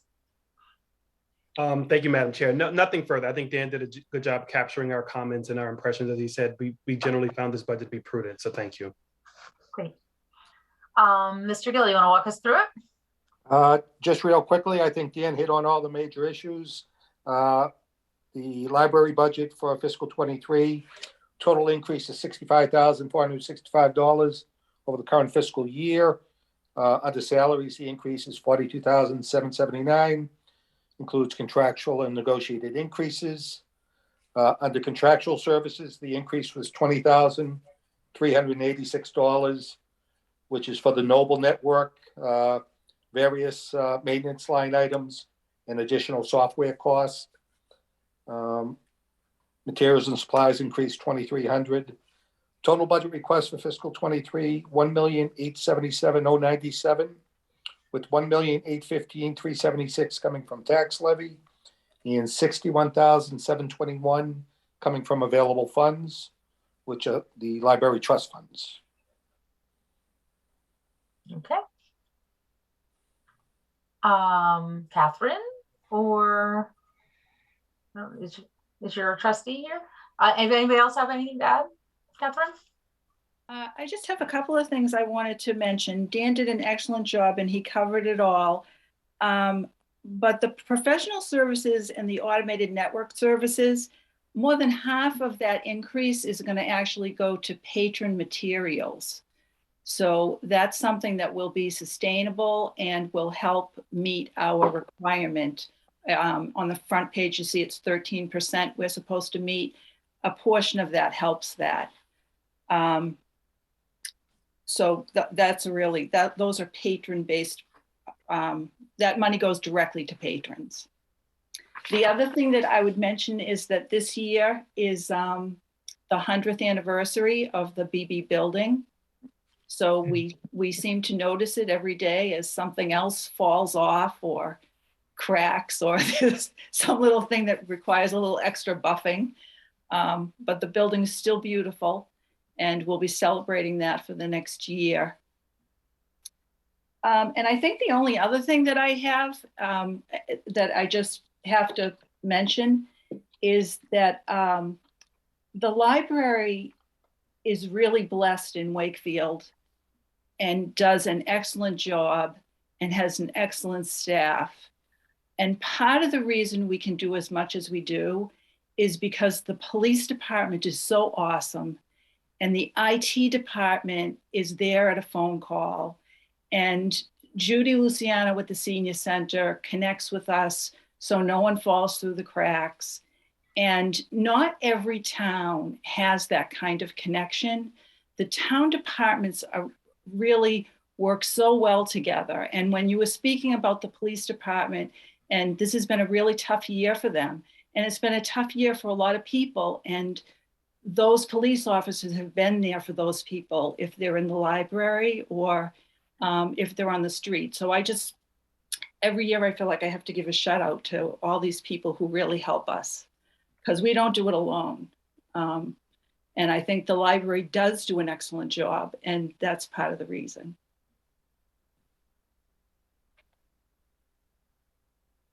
Any questions or comments on this budget or on the library in general? I just want to say it's national, it's National Love Your Library Day or something. I noticed this morning, so appropriate to have you on. I mean, I would just echo what we said even about the police department. It's, as someone who's grown up in this town, walking in the library gives me a sense of, I don't know, calm and peace, and just understanding that everyone's there to help any patron that walks in. And it was so gracious of you, Catherine, to talk about the other departments the way you did. And I'm sure they feel the same way about your library as well. So thank you for everything you've done as well. And I guess I should say one more thing. I did notice that tonight you will approve $15,000 from the Friends. And every year I try to remind you of the things that are not in our budget. We are very well funded, but there are a lot of things that are not funded at all. And the Friends work really hard to fill those gaps. And so their donation is with you tonight, and we're really grateful for all their work and those donations. I'm just always amazed by the range of things you have. I mean, all the apps and, you know, just it's great. I mean, even during snowstorms, in the middle of a snowstorm, you can get on and get a book or get a movie. So super resource. All right. Anything else on the library?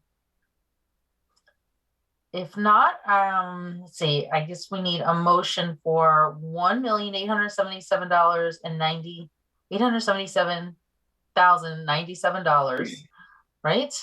I'll take the motion first and then we'll go through the actual. So moved. Seconded. Okay. Any additional discussion? Councilor Dabrowski.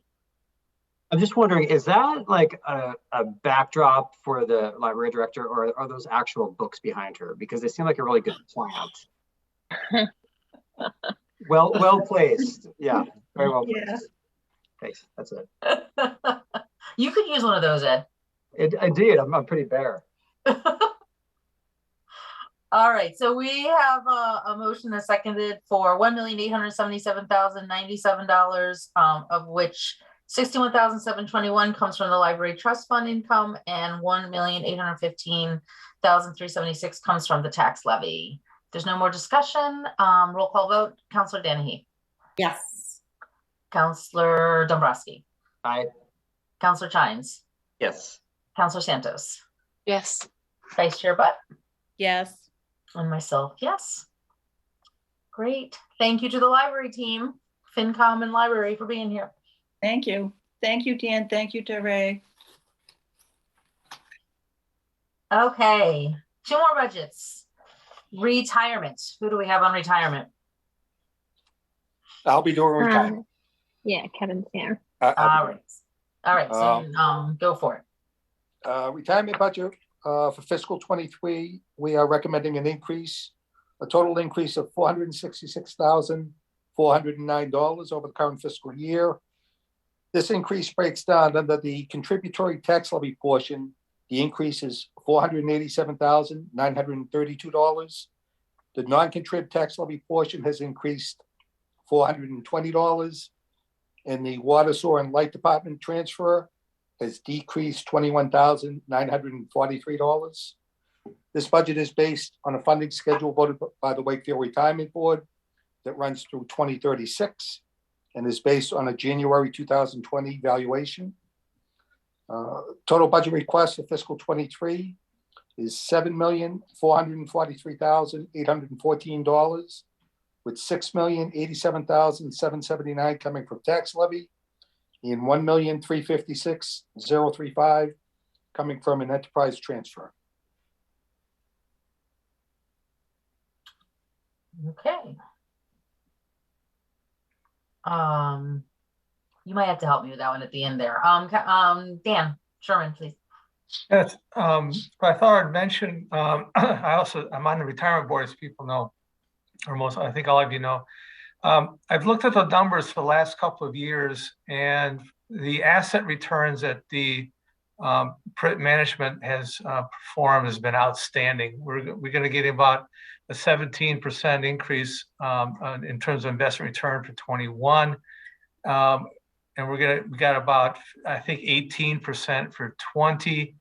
And the valuation that this is based on was January 1st of 2020. We are due for a new valuation this year, January 1st of 22. And as soon as we have some of the data and so forth, I'll be running some numbers to see how it works out. But my expectation is that although this is a large increase, I believe going forward, we're going to see smaller increases or a shortening the schedule from 2036 to an earlier date. So right now we have a lot of good news that needs to be evaluated in terms of putting a dollar figure on it. But I feel pretty confident that we'll have some good news to share with Wakefield sometime this summer. Great. Those are impressive returns. Any additional questions on the retirement budget? Councilor Chines. Thank you. Just a question, and this is looking into that hopefully less than far off day in the future when we do hit full funding. What is the impact to us at that point? Is it that the sort of annual increase in this line item effectively goes down to more of an inflationary increase with less of an impact in terms of the dollars that we're contributing into the pension fund? Or how does that play out as we think about 2036 or maybe hopefully a couple of years before then? It's actually much larger than that. Our evaluation report runs out to 2037. And so in 2036, the forecast is an $18 million contribution to the trust fund. And then in 37, the forecast drops from the 18.5 million down to 5.4 million. So it's a huge decrease when you run it out that way. One of the things retirement board can do at that point in time, though, is maybe smooth out that decrease, or the alternative is take a large portion of that decrease and put it into the OPEB trust fund. We've done really well on OPEB, and what I work with my clients with is to look at it as a total retirement package. So as your appropriation goes down on retirement, then you compensate by increasing your OPEB so that it's not a big shock to your budget and your budget process. So I expect that, by the time we get to 2036, that's what will happen, is that much of that drop will go into the post-retirement medical. Great. Thank you. Appreciate that, Dan. I feel every time we talk about this with you, I always learn something. So thank you. You're welcome. I learned that he wrote it's going to be less next year. I wrote that down. No, it will not go down, Steve. Unfortunately, there are rules in Chapter 32 that will not permit us to go down. No, the increase won't be as much. The increase will not be as much, yes. All right, any additional discussion on the retirement budget? If not, I'll take a motion for a request for $7,443,814 with $6,087,779 coming from levy and the remainder from the various enterprise funds. So moved. Second. Moved by Councilor Butt, seconded by Councilor Santos. Any additional discussion? Hearing none, we'll do a roll call vote. Councilor Danahy? Yes. Councilor Dombrowski? Aye. Councilor Tynes? Yes. Councilor Santos? Yes. And my Vice Chair Butt? Yes. And myself, yes. Okay. Veteran services. So this is one we actually already talked about, but we wanted, there was some discussion on revisiting. So Steve, I'm going to let you outline. I'm sure many of us can recall the conversation, but if you want to outline what we're thinking here. Exactly. And I know that the chair of FinCom is on here and he may want to talk as well. So, we reviewed the veterans budget, and one of the line items in the veterans budget is recipients. And for a number of reasons, that line item has been going steadily down over the last 5 years or so. It's money that's put aside, that's there for any veteran that wants any benefits. And unfortunately, there are less veterans taking advantage of that were before for myriad of reasons. And we do try to look at truth in budgeting. And if you were to run a 4.5 year average, and I took 4.5 because I took the middle of the year where we were, that line item would average out to be 115,000. If you took a 3.5 year, 105, a 2.5 year, 94. So we see a real trend there, and we see a real trend across the state. And the Finance Committee talked a lot about this. So what the Finance Committee was wondering is, we have budgeted $170,000 in this for recipients, and the Finance Committee was looking to drop that to $130,000, a $40,000 reduction, which would still be well above the trend. But with the caveat that, for the last 15 years, that we have never, ever, ever turned away a veteran at all. We've either adjusted the budget mid-year or through the reserve fund.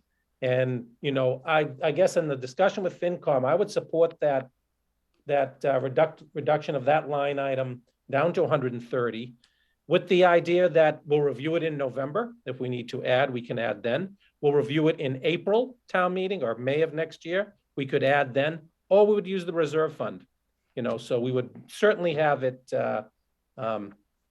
available. I will say that the veterans agent is planning a more and robust outreach, and that some of the income limits have gone up, so more people will qualify.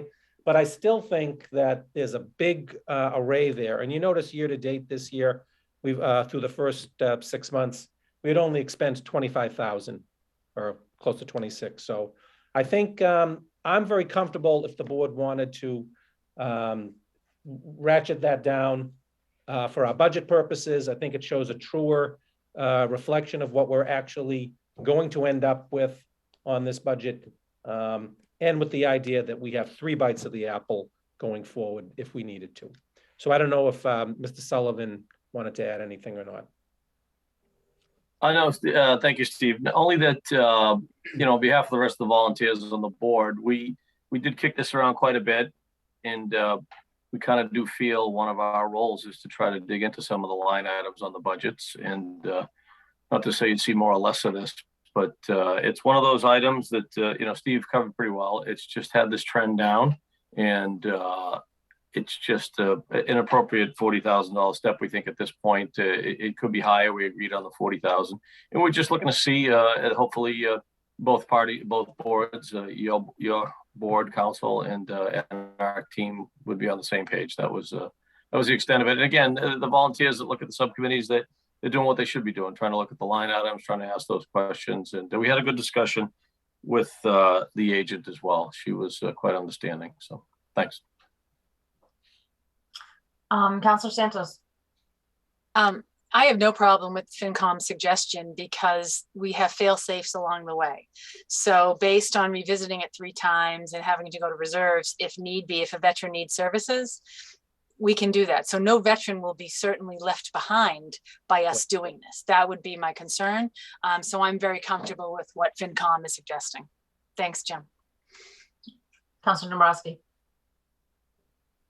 I actually don't support the reduction. I think that we have a number of factors to be considering here. One of them is the fact that we're looking at record 40-year inflation right now. And I know that Veteran Agent Burke raised that as a concern, that it's entirely possible that there could be a bit of a lag, but we could have more people requiring support. And also asset limits having been raised in July, just in July, I think that would also have an impact on things. And something that I'm hearing a lot about with other organizations that are focused on veterans and veterans' families is this, I'll call it the Afghanistan effect, and how that's really impacted not just returning veterans, but also veterans generally. And there's a real uptick in terms of mental health services and supports, and there are many more veterans that are coming out seeking help and support. And I do think that inevitably that will also mean that as more and more veterans come out and look for services, that with the right awareness we'll be able to meet their needs through the budget as it is now. So if it doesn't get spent, it goes back into the pot, and then it can get reallocated. But I don't think this is a time where we should be looking to cut this, because while I realize we can always add something back, I think the number of factors play into that. And also I think it also speaks to our own priorities as well. And we're not, this isn't a budget where the actuals are so far off from where we are. So I don't agree with reducing it. If it doesn't get spent, then so be it. But I would much rather prefer that we have a lot more like outreach right now. And I do think that we're going to see more veterans seeking out the services and the support. Councilor Denny? Yes. I think Councilor Dombrowski raises some really important points, and I can see the increase in what's needed.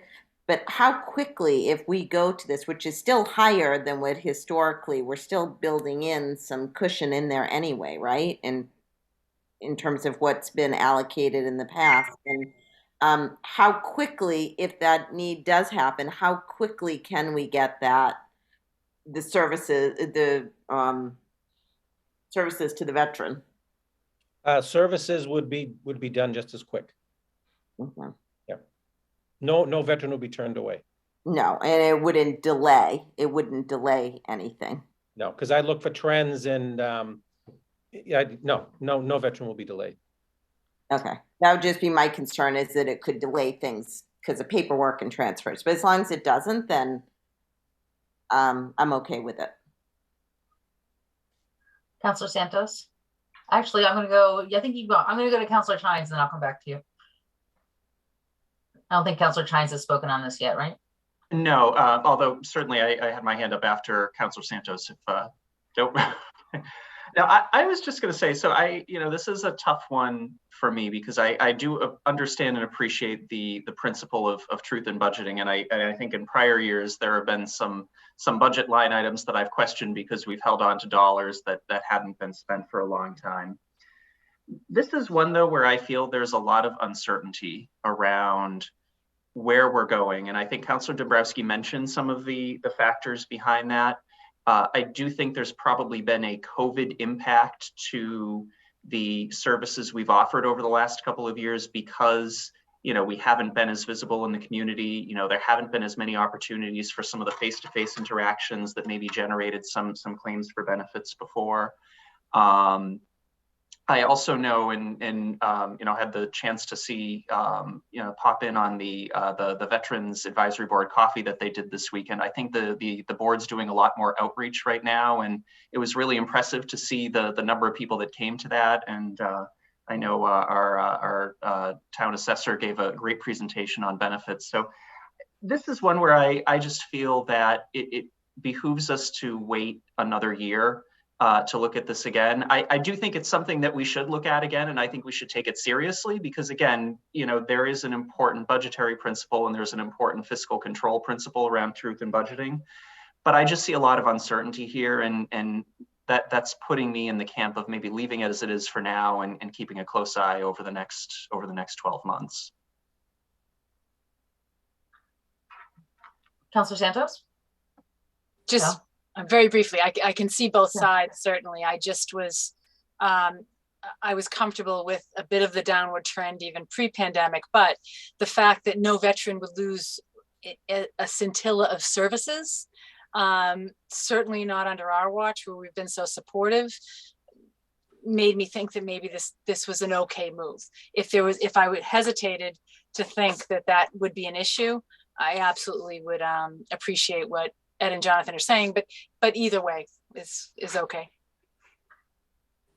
I'm just gonna ask a quick question, then I'll come back. I mean, have we actually seen any trends in fewer veterans? I mean, regardless of what services they need, are we finding it's fewer? That there's actually not even physical people there to draw upon the money, no matter what their needs are? We're currently seeing fewer veterans. Yes. So we have fewer veterans in town. Whether we're servicing them, so we can track those things. Fewer that are taking advantage of the services, yes. Okay. Councilor Chines. Thank you. No, I was just going to say in reaction to Councilor Santos's comments, which I do appreciate. I mean, I think it goes without saying that regardless of where we end up on this, I mean, not to speak for the council, but I mean, my sense is the clear direction from the six of us is that anyone who applies for services will get them. They will not be turned away, and we will figure out how to pay for it. I know that's where we all are just based on this conversation, and think it's important to state that both from a standpoint of giving direction to our staff, but also saying publicly that, fear of lack of funding should not deter anyone from applying for services if they're eligible for them. Yep. Okay. Councilor Denny? I was just going to say, and likewise, if we find out that, oops, we needed it and we are going to provide the services, nobody's going to go without, then that tells us next year that we need to go back up. So, I mean, I'm comfortable either way, just as long as veterans can get what they need in a timely manner.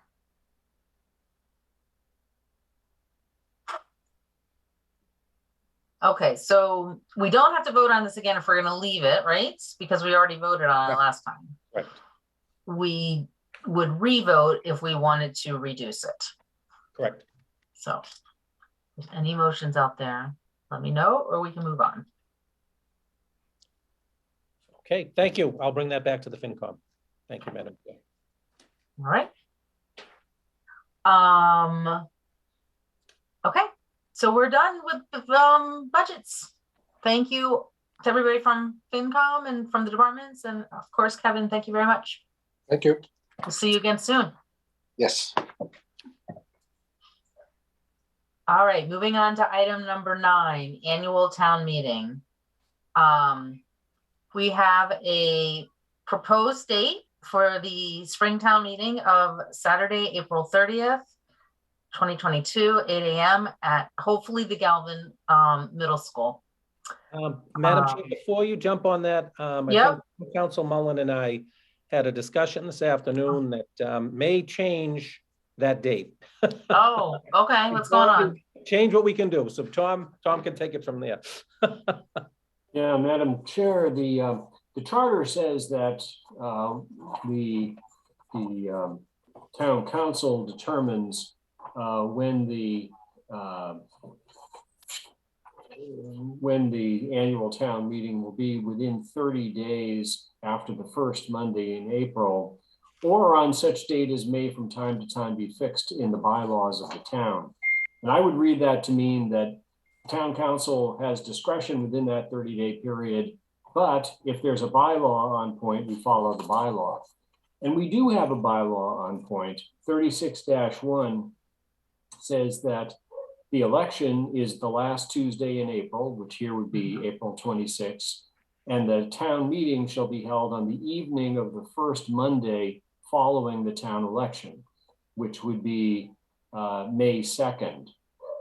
Now, there is a statute, it's Chapter 39, Section 9, that gives the Board of Selectmen in a town, or town council in our town, under our charter, the power to delay the annual town meeting up to any time in June.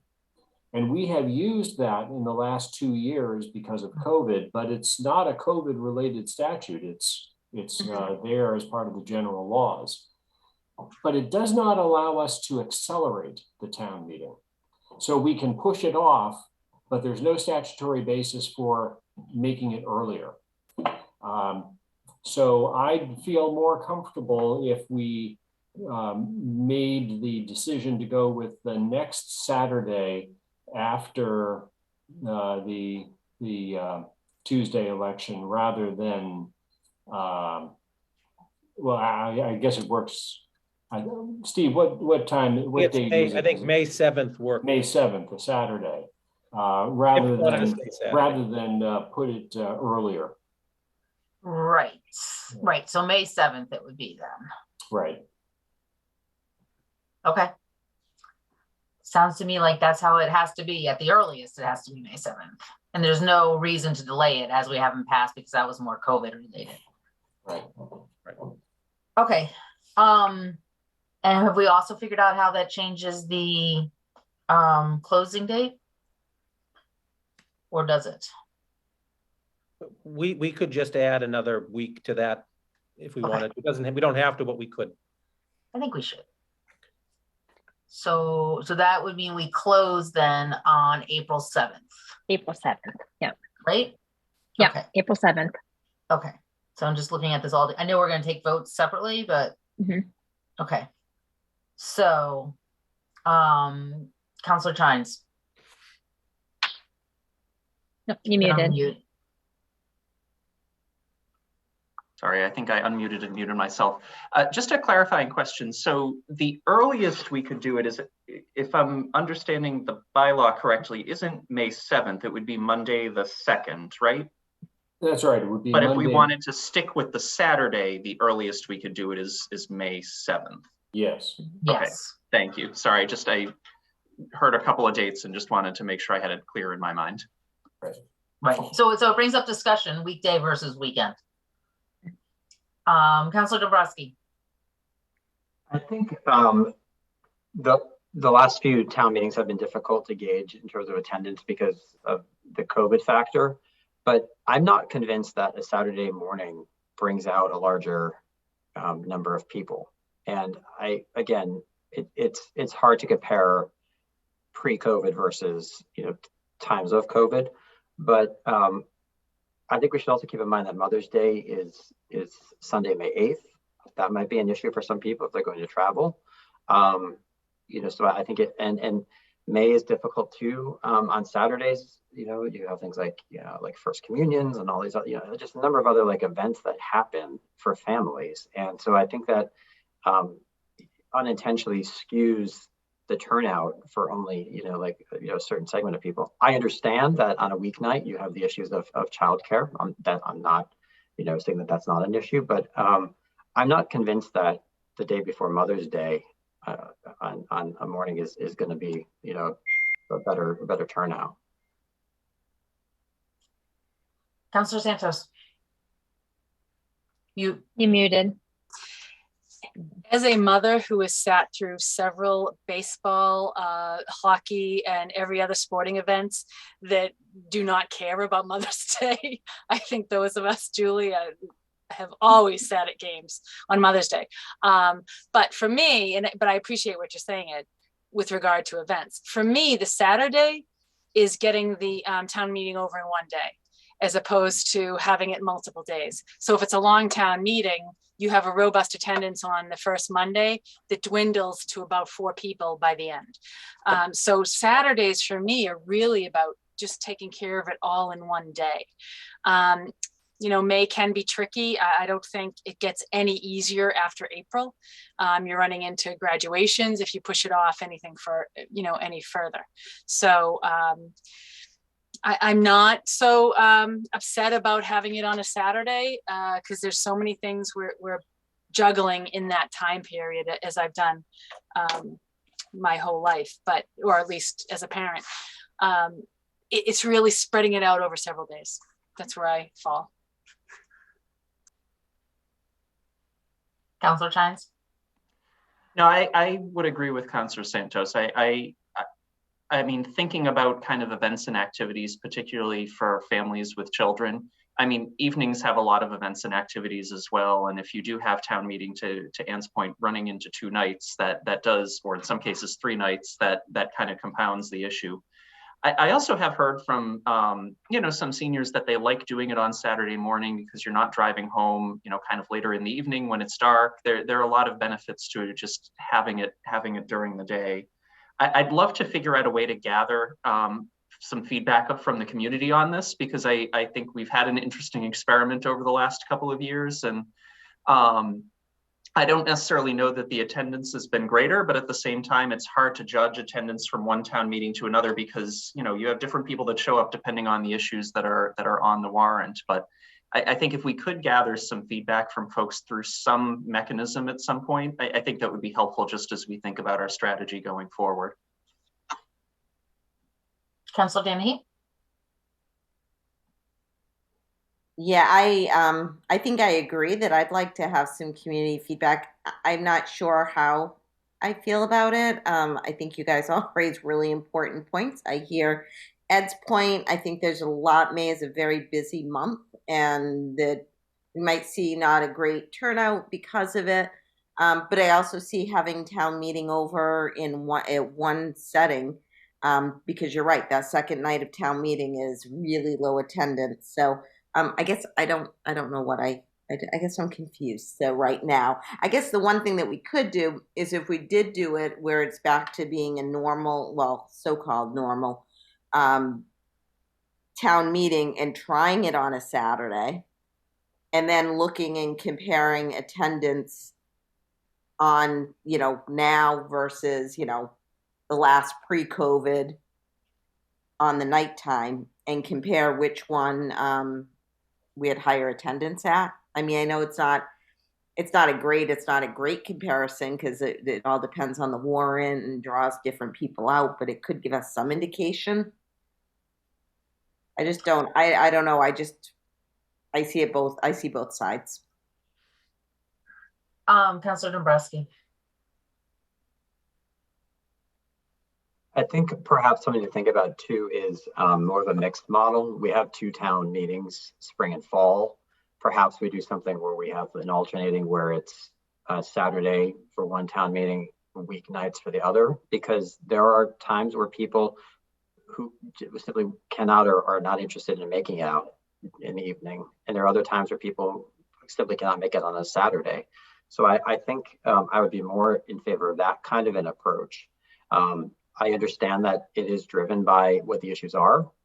Springtown meeting every year, though, does involve the budgets, which I think generally garners a lot more attendance than fall town meeting in most cases, not always.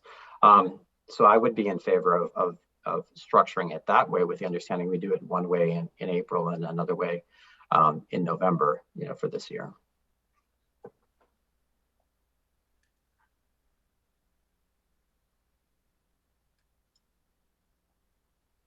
All right. And maybe try to get feedback, I think is good as well. What time do we usually start on it's been so long since we've done evening. Is it a 7 o'clock start? Normally 7. Mm-hmm. I'm wondering if like maybe earlier might work. I mean, a lot less people are Jonathan's giving me no. I know. I was going to say, I can just say, I mean, there have been town meetings where I feel like I've been, like crashing into the parking lot to get there on time. Obviously fewer people are commuting, but there are still a lot of people who are commuting. I think if you went earlier than 7, it would be a hardship. All right. I'll take that off the table then. Councilor Danahy. If we do that hybrid model, I would suggest that the May one be at night and the November one be on a Saturday. Just because it's shorter days. Shorter days, yeah. It gets darker earlier. It gets darker earlier in November. In May, there are a lot of activities on Saturdays. So that'd be my suggestion. Clementine agrees. So. Well, if Clementine agrees. All right. So I think we need a motion on this. A little tough. I can't make a motion. So Madam Chair, I would move that for the Springtown meeting, that we convene that on Monday, May 2nd at 7 p.m. While we're not setting the fall town meeting date, based on the discussion that we would expect to alternate between the weeknights and the weekend day. We'll do a second, and then Jonathan, I'll come back to you for discussion. Is there a second on that? Second. Discussion, Jonathan? Actually, just first a question on the motion. So the motion, is the motion just to set the date for the May town meeting, or is it to set the expectation that we would effectively reserve a Saturday for the fall town meeting? And I ask just because I'm a little uncomfortable with, I think it's one thing to say, our intention would be that we would try to rotate it in the fall as part of the experiment. I think that's a worthy goal. I'm just not necessarily comfortable in putting that in the motion because, we don't know what's going to be on the warrant then. It's hard for me to kind of contemplate a date for a town meeting that's still, 6+ months away. I know we're not setting the date, but I'm just a little wary of the idea of saying right now, this is the parameters of how we would schedule it, if that makes sense. So I guess first and foremost, the question is, what actually is the motion? Is it just to set the date, or is it both here? The only motion we can have before us relates to setting the date for Springtown meeting. My comment about fall was more of a side note, not so. So I think the meeting minutes will reflect that my suggestion was that we have this alternating, and there seemed to be a basic consensus to try that out. So for the purposes of what we're voting on, my motion would be to set town meeting to open on May 2nd. Okay, great. Thanks for the clarification on that. Councilor Dennehy? Do we have to do this tonight? Because I do like the idea of gathering feedback from the community. I think we do. We need to get things settled on out, and there's dates for zoning bylaws and things like that that need to get out to people. So sorry. Nah, I'm just very torn. So, Councilor Brett? So I just want to say that I do prefer the Saturdays. I think we get more families who can come. And I understand maybe we go back to having it during Monday. Monday, May 2nd is the last day of Ramadan. So Eid is on Tuesday. So that's just not so great for me to have to be with all of you on Monday night instead of my family. Well, not just you. I mean, Yeah. So just, and you know, it's a calendar based on the moon, but I just Googled it and it looks like it starts Monday night. So if we wanted the Monday, I'd maybe say the following Monday. Do we have to start on a Monday? Is that just so we get it done in a week? So we do I feel like I've had town meetings when we used to have them, they were like Monday, Thursday, right? I feel like once we did start on a Thursday, we did have one day first on a Thursday. Madam Chair, there's nothing sacred about the Monday, Thursday schedule that has been our policy throughout most of my life anyway. But the date of May 2nd, a Monday night, is the date that you get if you do the math under our bylaw. That's the date that the bylaw says we would start. And the only way I think you vary that would be if you use Chapter 39, which allows your council to postpone, but not to accelerate the town meeting. And you can postpone it until any date, a Monday, a Thursday, a Saturday, whatever you like. So it could be if we'd wanted to do a Monday and not in the way of, I mean, what is a holiday essentially, right? Mm-hmm. Which I think we need to respect. So we could be the 9th if we wanted to keep it a Monday, or we could go to the Saturday and the 7th. So right now we have a motion for the 2nd. So do we want to friendly amendment or? I'm happy to modify it. So does that knock out the 3rd as well, Councilor Bott? Yeah, the 2nd or 3rd would be bad. Yeah. And then the 5th is Cinco de Mayo, which. That one I'm not as worried about. Yeah. The Monday, Tuesday would be out that week, but we could do Wednesday, Thursday, or the following Monday.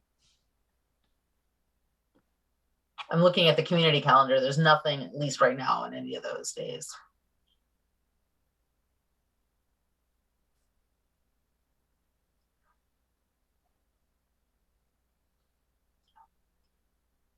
So, sorry, Councilor Shines. No, that's okay, Madam Chair. I think part of the reason we've historically done it on Mondays is that there aren't a lot of boards other than this council that meet on Mondays. I think the concern about a Tuesday, Wednesday, or even a Thursday is you do have other boards that meet regularly, whether it's school committee or planning or ZBA. So something to consider there. I definitely would not want to have it on May 2nd because of the holiday impact. I think that's a date that we should avoid.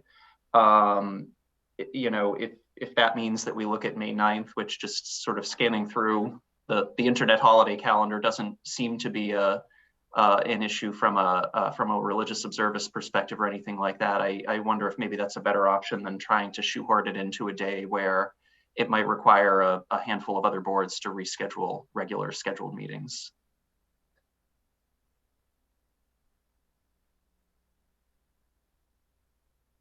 Okay, so perhaps a friendly amendment to May 9th? I'm happy to withdraw and then make the motion for May 9th. That's totally fine. Okay. That's okay with you, Ann? Second? Absolutely. Second. Okay.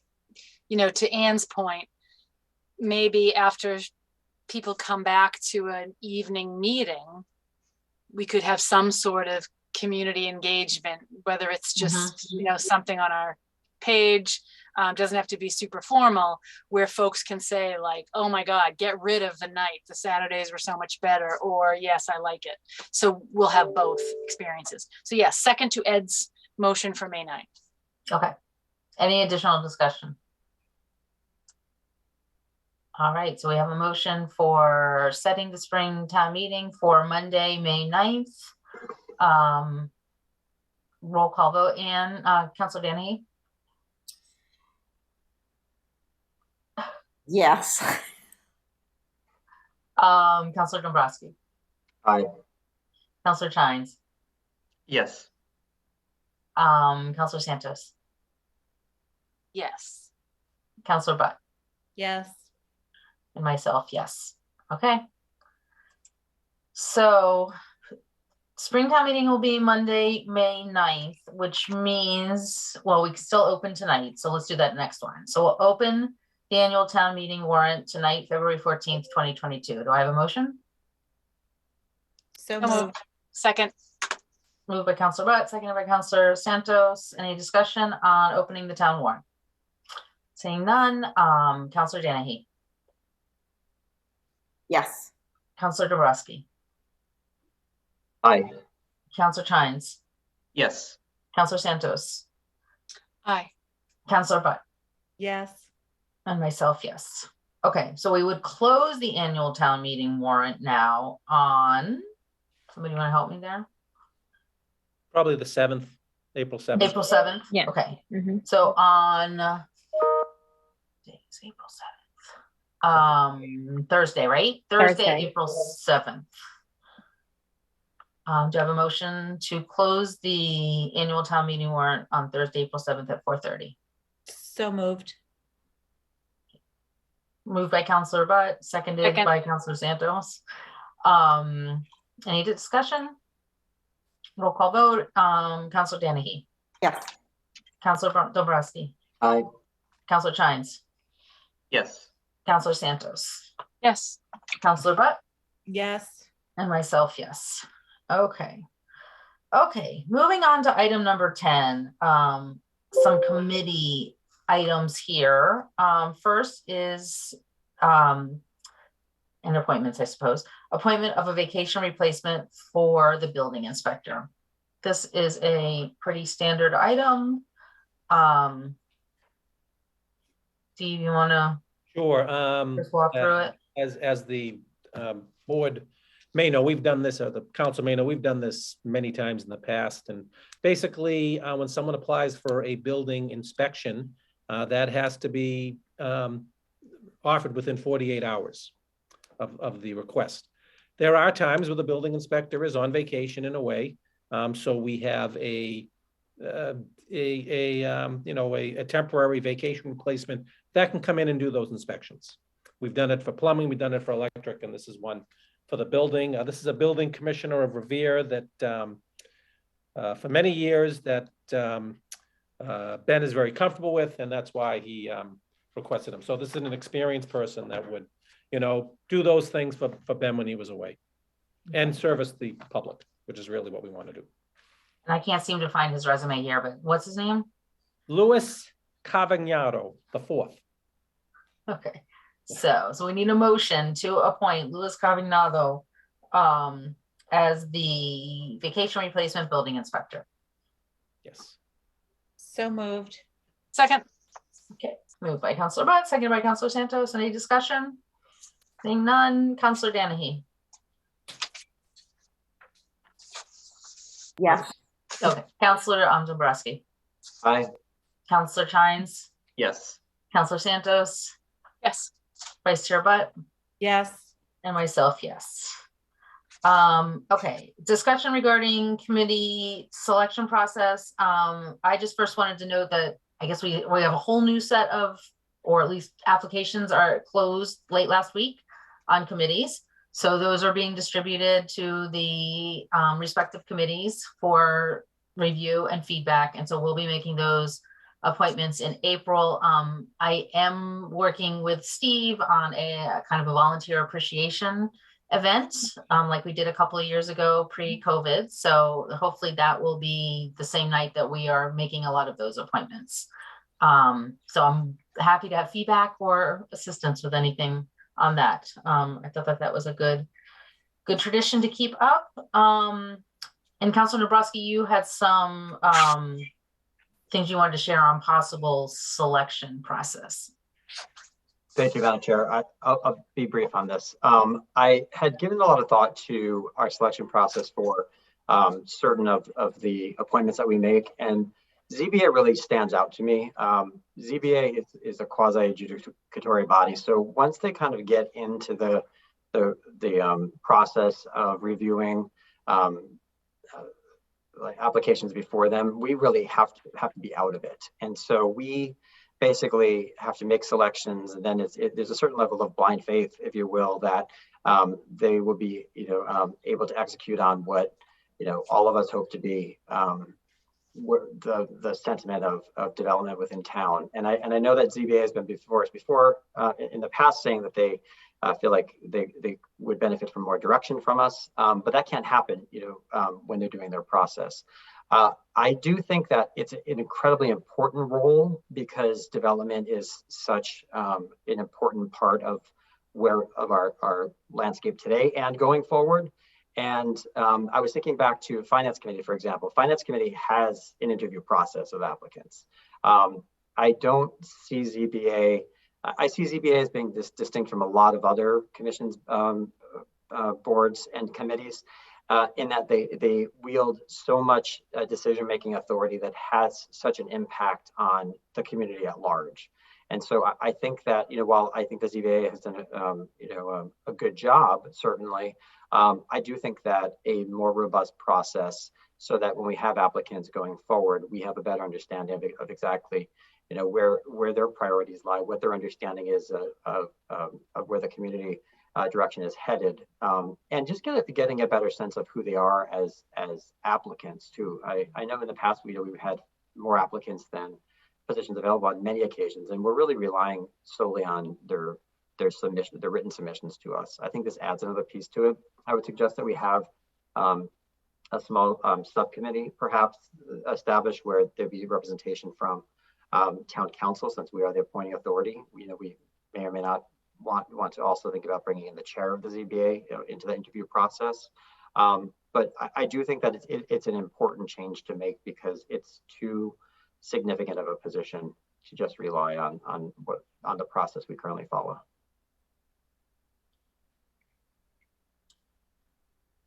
Thank you. Okay, is there anything that precludes us from reaching out to any of the candidates on any committee at all? So this is not necessarily all that, and maybe it might be a little more formalized, but it's really not different than anything that we are within our kind of jurisdiction or ability to do right now. Right. I'm simply looking to establish, a more defined process. To your point, and again, Mr. Mullen, please correct me if I'm wrong, but my understanding is that anyone that applies can be, interviewed or otherwise reviewed in any manner that the appointing authority, would deem appropriate. So I'm simply looking to have that as an understood requirement of the process going forward with this particular quasi-adjudicatory body.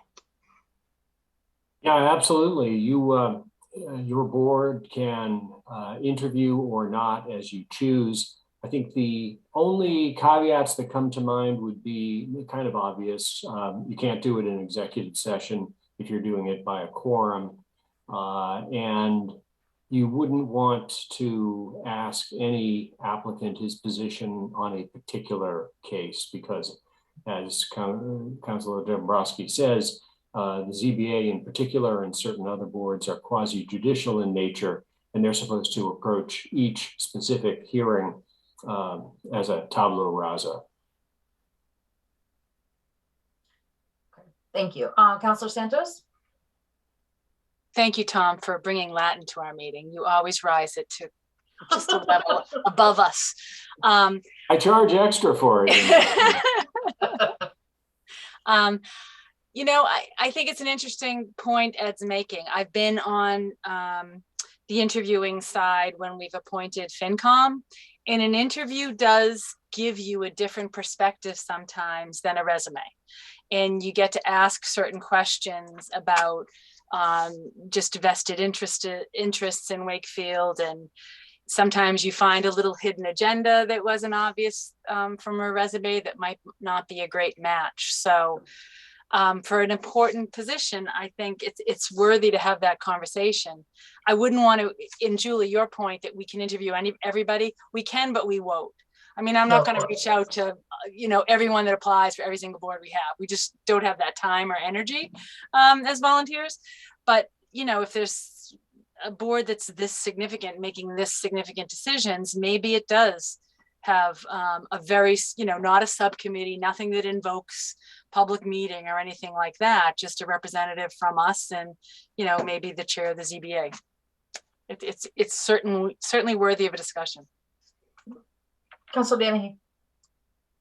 Yeah, I think it's a really important role in our town. And I think that makes sense. So the process would work that we might have like one person from town council and one person from ZBA, or how would the process work in terms of who would they be interviewing in front of, and how would the selection be made? Well, I think I should clarify that this would only be a recommendation, certainly. And so we would continue to get the recommendation of the body itself. And then I would propose that it would be one or two town councilors along with the chair of the ZBA at the time. No one else immediately came to mind that would be a logical fit. I mean, perhaps planning board, chair of the planning board would be perhaps something else. But I don't know if we want to make it that expansive, but it's just another, to Councillor Santos's point, it's another means by which we can get to understand who the person in a different way than just on paper. Mm-hmm. So I would propose, perhaps it would be, say, two town councilors and the chair, the current chair of the ZBA at the time, then offering a recommendation to the council. And again, it's not determinative, but it's another piece, for us to consider. Okay, Councilor Chines. Thank you. Thinking about this, I think it raises a broader question that we've touched upon before in a broader sort of issue we've discussed, which is sort of setting up a policies and procedures document for us as a town council to govern the work that we do, including how we handle appointments. And, I'm thinking about this because, as you think about the potential of interviewing applicants for the ZBA, is that the only board where we would want to follow that process? I mean, there are other boards that have adjudicatory authority, like, for example, the Conservation Commission. Would that be one that applies? How do we think about handling appointments to positions that are otherwise elected? Is there a similar process we follow there? What kinds of standards are we sort of holding ourselves to, or expectations in terms of making appointments? And so to me, this raises a whole lot of other questions that I think we probably need to dig into in a more formal way, and maybe more document in a more formal way, so that we're not just kind of making an interview process for this position and in sort of an ad hoc capacity, but we're doing so thoughtfully, and we're doing so kind of consistently and logically across the positions that we have. Just the other observation that I'd make is, we're talking about doing this in conjunction with the chair of the ZBA. I just curious if anyone has actually talked to the ZBA to get their thoughts on this process and the kind of input that they might want to have. Councilor Dabrowski? Well, I mean, as the appointing authority, I think we make the determination as to what the process looks like. And I do think much like we've had interviews for FinCom for I don't even know how many years now, I do think that the ZBA really stands out, especially in today's climate, as probably one of the most important appointments that we are making as a town because of the ripple effects that any decision the ZBA makes have across so many other aspects of daily life here. So I do think that they are differently positioned. I recognize and understand that in an ideal world, if we had a council of 50 town councilors, then we could probably do interviews, across the board. But I think that would be not necessary given our capacity. I do think though ZBA really is in a keenly unique position, much like Finance Committee is in a very unique position. And how many days go by where there's not dialogue about development within town or building projects within town? I mean, that's been our focus by all indications. It's going to continue to be our focus. Most of the budgeting anticipates certain revenues from projects. So, I mean, we're living a lot of a building boom right now in this town. And I think ZBA's role becomes that much more prominent. Jonathan? Thank you. No, I don't necessarily disagree with any of that. I raised the question more to raise the question and to suggest that I think there's more here that warrants probably more discussion than any of us are prepared to have right now, certainly than I'm prepared to just, given that this is the first we're talking about this. I also want to clarify, I'm not suggesting that we clear our process with the ZBA. I just would suggest that if we are suggesting that we're going to involve the chair of the ZBA in a process that we propose, that's something that we should certainly get their feedback on in terms of their involvement in a process we set. Councilor Dombrowski?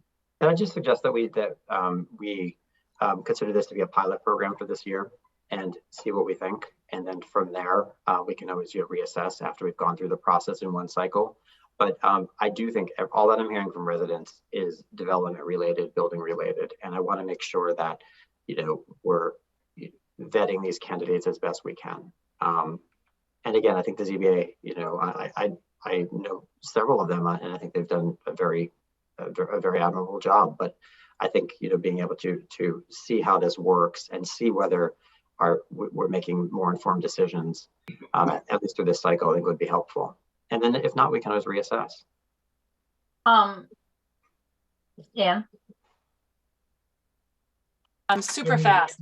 I think, I don't know that I'm ready to vote on a pilot project tonight, but I think if we put it off to the next, table it for the next meeting, perhaps, the suggestion, we get a chance to talk to members of the ZBA and see, if they see any hiccups in this that we just haven't thought about that might be impactful to our decision. And again, we are the appointing authority. I understand that, but I think putting it off for 2 weeks doesn't hurt anybody, since it's the first we are hearing about this.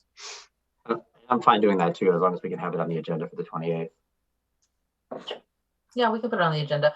Just a clarification, the FinCom, that's a charter issue, right? Where that names who, right, okay. It is. Yeah, I mean, it might be something we think about, like the vice chair kind of taking that role, but we can talk about what the structure looks like. Councilor Shines? I would just maybe ask, as I agree wholeheartedly with Councilor Santos that I think this is something we need to come back to. And again, not necessarily opposed to a pilot, just raises a lot of other questions that have been sort of percolating in the back of, I think, many of our heads. I would just maybe ask, as we look at the meeting in 2 weeks, maybe that there be a more sort of formal proposal about what we're talking about doing with this pilot program, how the interviews would be conducted, who would be participating.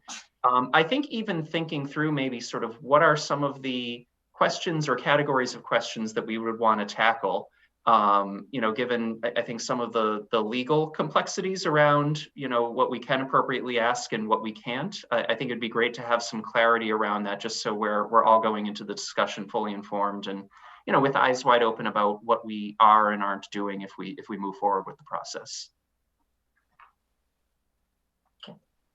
So we will put it back on the agenda for February 28th.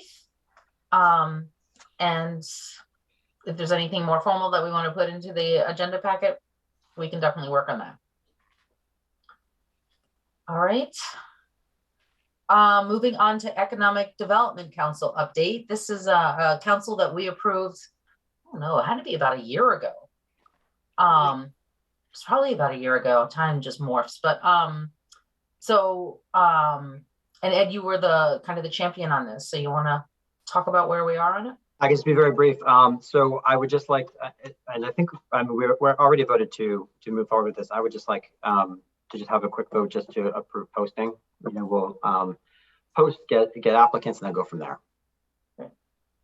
So do I have a motion to post for the Economic Development Council? So moved. Second. Any discussion? Roll call vote. Councilor Dennehy. Yes. Councilor Dombrowski. Aye. Councilor Chines. Yes. Councilor Santos. Yes. Councilor Butt. Yes.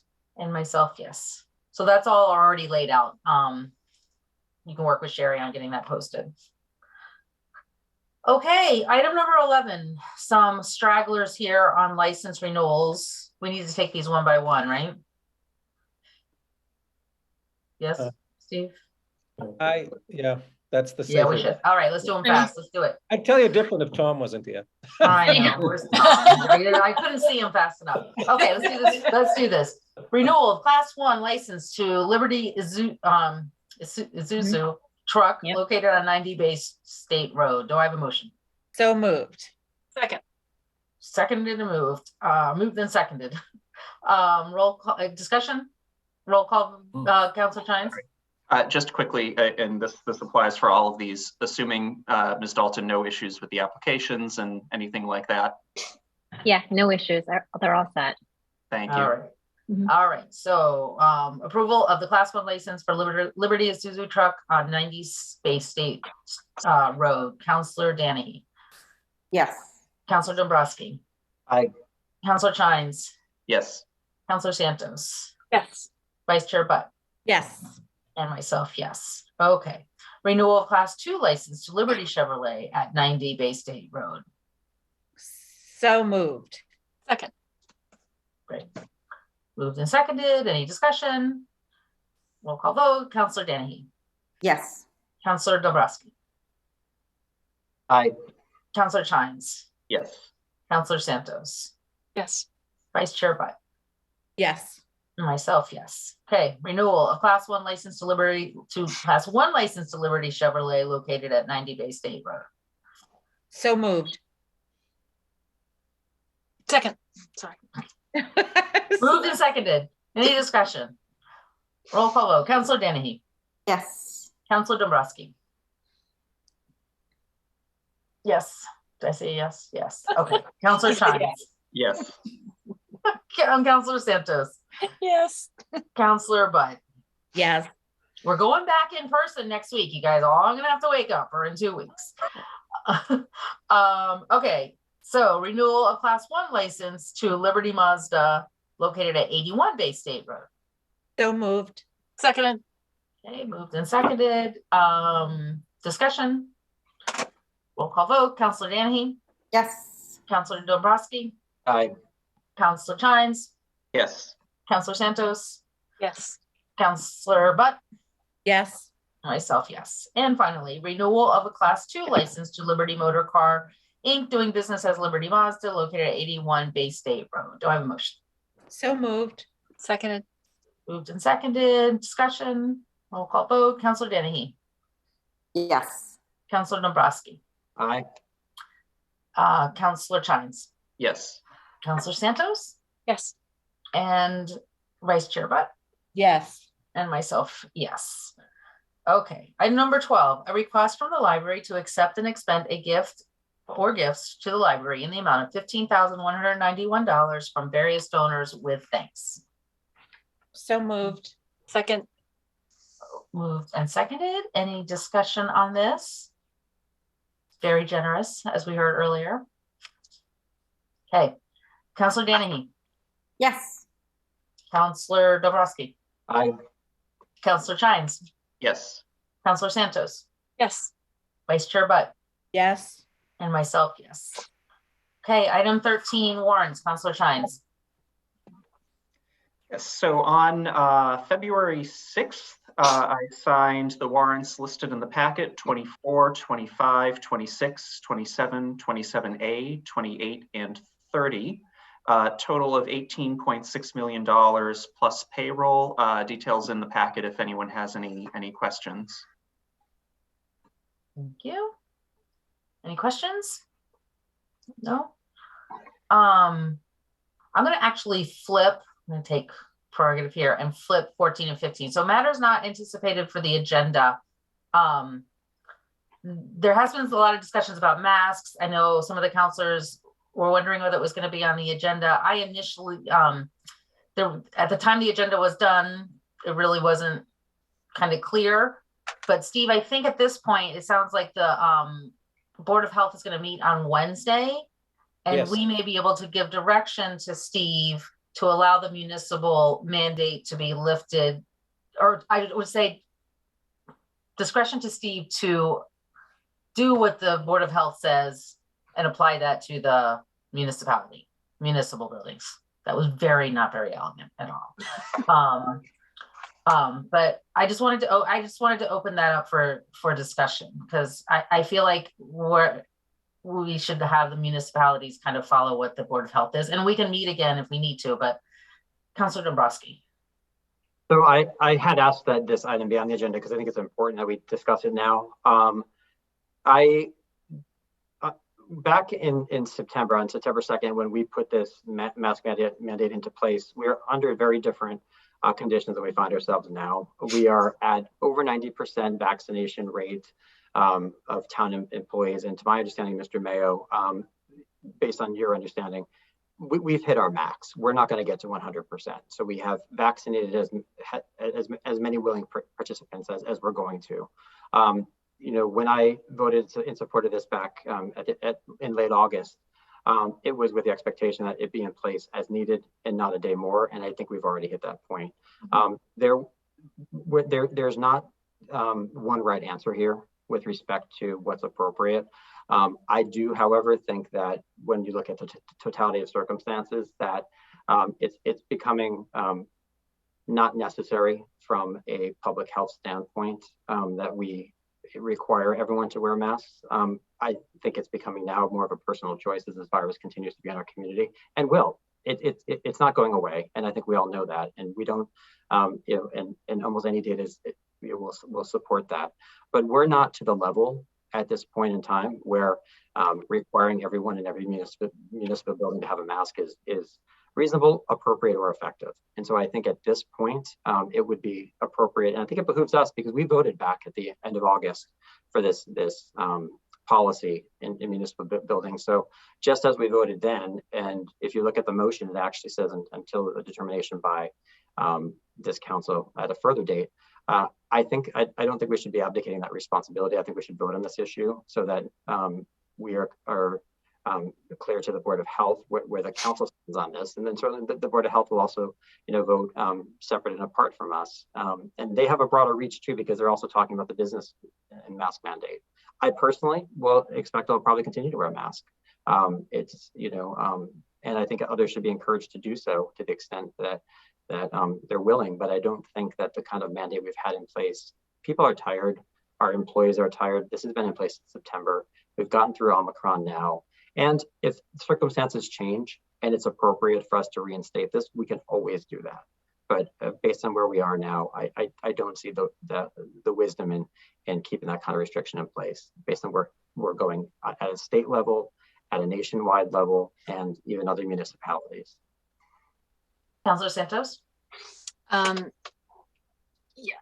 comfortable with us lifting the municipal mask mandate. However, the Board of Health's decision is coming Wednesday. I'm not comfortable voting on it prior to them making that decision, even though my understanding or my feeling is that with Melrose lifting it, and it's the same health agent and every other town around us lifting it, I can't imagine us not lifting it. And I agree with Ed. People, in higher ed, people are done. We're just done. I probably will not be wearing a mask because I'm just done. Although I appreciate that other people will wear masks. I hope that we can keep it civil. You know, the school committee meeting there was a meeting that got a little bit cheeky on both sides. So you have the people who think that this is abuse, forcing us to wear masks, or children, which is ridiculous. And then you have kind of the nervous Nellies who think we should always wear masks. I think most of us are right in the middle, and we will wear a mask if we have to. We will wear a mask to feel safe if we have to, and that should be respected. And some of us may not. But Steve, my question is, can you lift the municipal mask mandate? I think you can without a vote from us. Well, the council did vote to put it in place, so I would want the council to vote. I mean, I'll tell you. Conditionally, can we? Yeah, I was going to say, I'd have no problem with a conditional vote by the town council. That is a motion authorizing the dropping of the mask mandate in municipal buildings contingent upon a determination by the Board of Health permitting it. I would feel more comfortable with that, simply because the Board of Health is in charge of this. We're not. Certainly the municipal buildings we are, but they are the public health body. And my feeling is they absolutely likely will lift it based on what I said before, but I'd feel a little more comfortable with a contingent vote. Thank you. Councilor Chines. Thank you. I agree with Councilor Santos. I would be comfortable with a contingent vote, but I don't want to get ahead of the Board of Health, particularly in terms of us making a decision without our health director present. I did have a question, Mr. Mayor, with regard to our vaccine policy. So my recollection is that for employees who were not vaccinated, we were requiring them to submit to regular testing and to be masked when, you know, in a town facility. Is it safe to say that that policy would still stand, meaning even if we don't have a municipal mask requirement in our buildings, that those employees that aren't vaccinated according to our policy would still be required to be masked? I would not have that. I would not have that policy, because you don't have it in, that's not going to be the Board of Health's policy. They're going to be, if you're not vaccinated, you can, you know, you're not going to know, frankly. So I would say no. That's not what I would want personally. So I would like to think about that a little more. And the reason I say that is because I do think that our responsibility as town employees to the public that we serve is a little bit different than a mandate that applies to the community at large.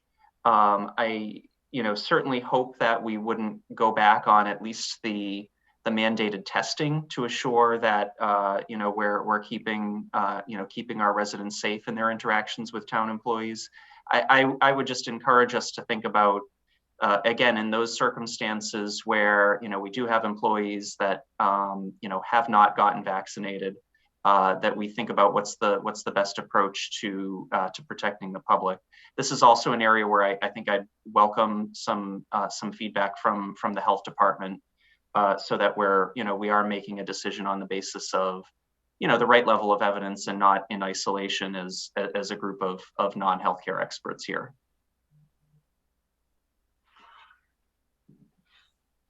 Councilor Dombrowski.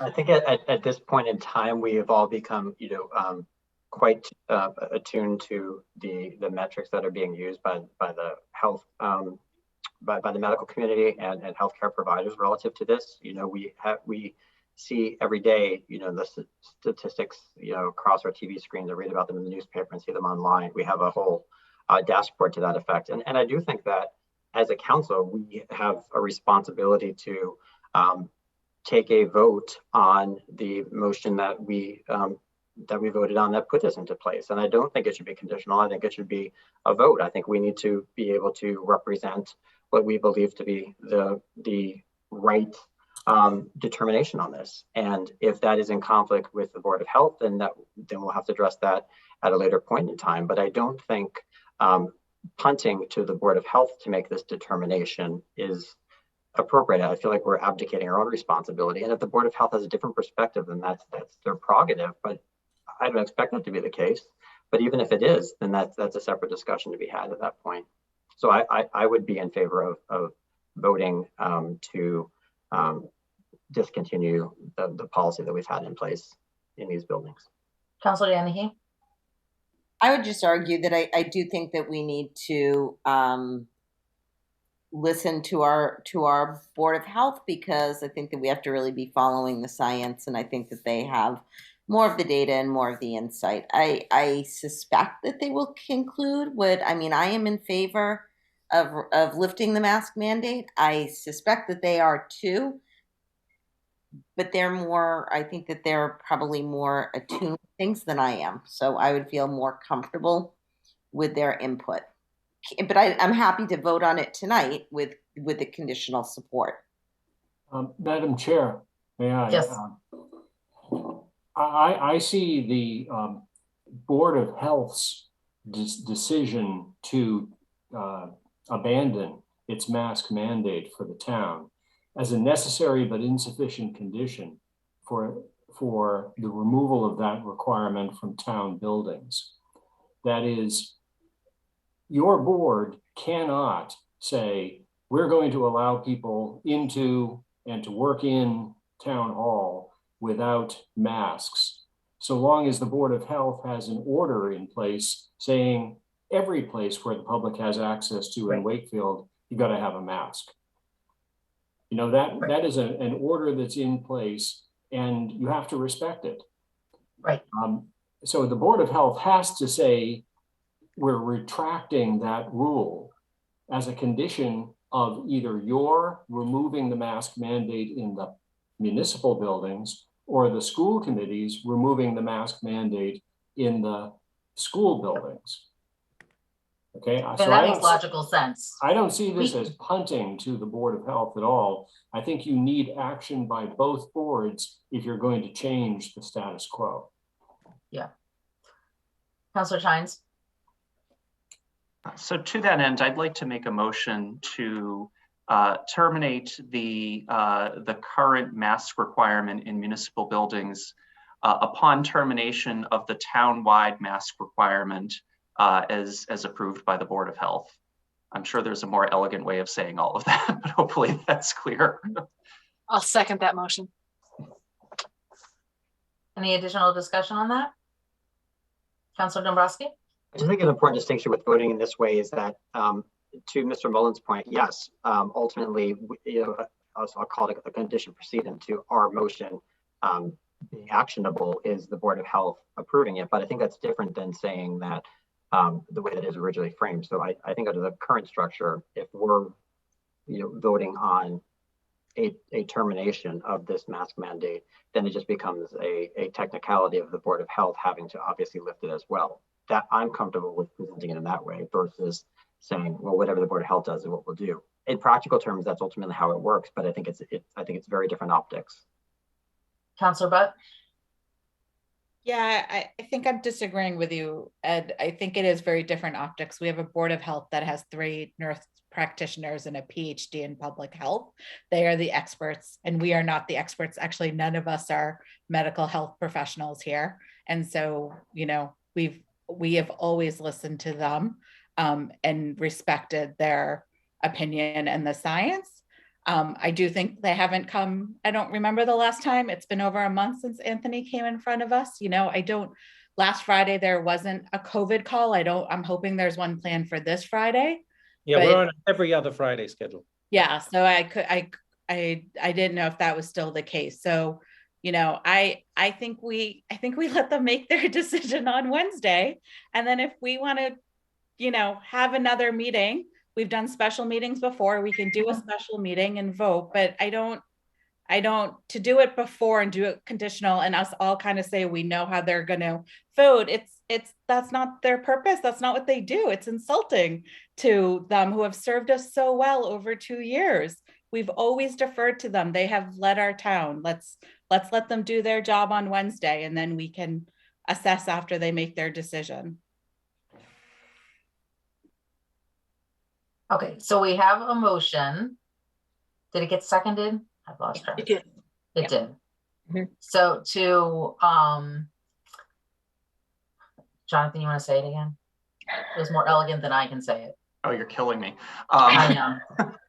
So the motion is to lift the mask mandate for municipal buildings upon the date of the lifting of the town-wide mask mandate by the Board of Health. So as an example, if they do vote on Wednesday to lift the mask mandate on Thursday, that's when our mandate would be lifted. If they decide not to lift the mask mandate until sometime in March, that's when our mask mandate would be lifted. Okay. It'll be coterminous with the decision by the Board of Health. Okay.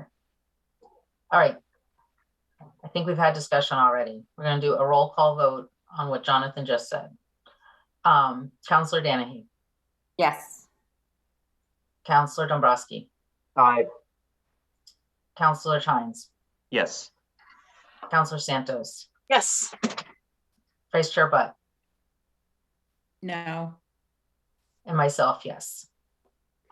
Okay. Okay. Moving on to announcements. Item number 14. Does anybody have any announcements?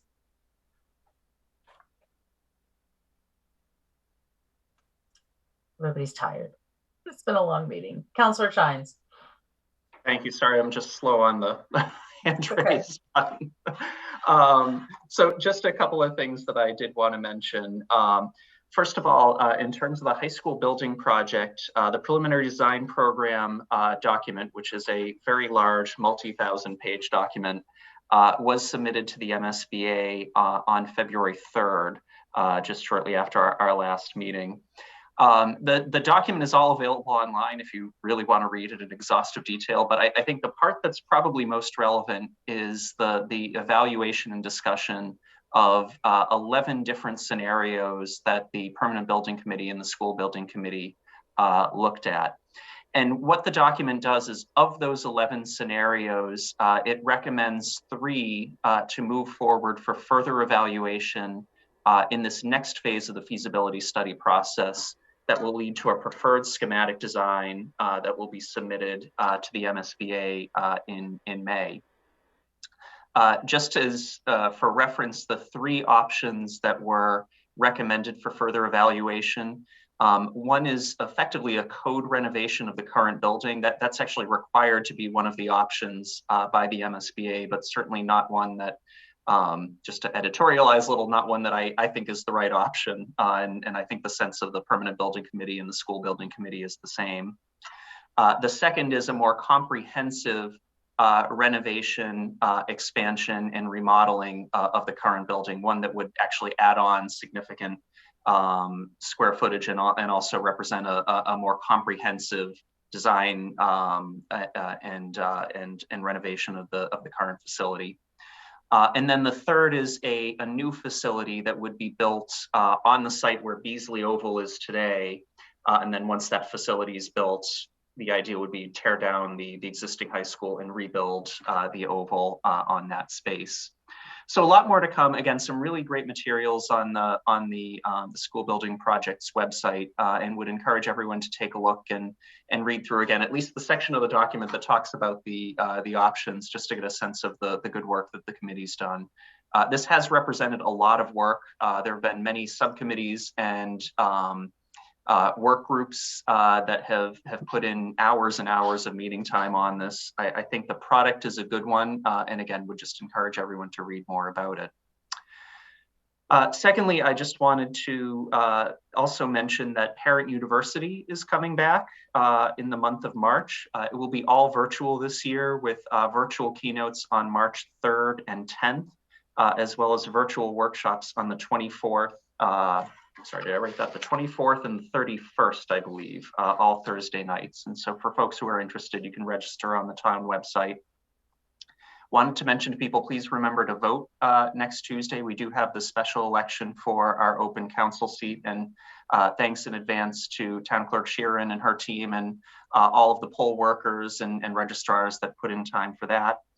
And finally, just wanted to remind folks, I do have office hours coming up this coming Wednesday, the 16th, from 5:30 to 7 at the library, and look forward to seeing folks there. So thank you. Councillor Dombrowski. Want to quickly mention, I had occasion to attend the Commission on Disability, or now Disability Issues, soon to be name changed. And there was a decent amount of concern expressed regarding the polling location last time and how it, from a handicap accessible standpoint. So I'll be speaking with Mr. Mayo and our town clerk Sharon about that further, but adjustments can be made pretty easily to some of the concerns that were raised, but I don't expect we'll have the same issues going forward. Just want to let people know that.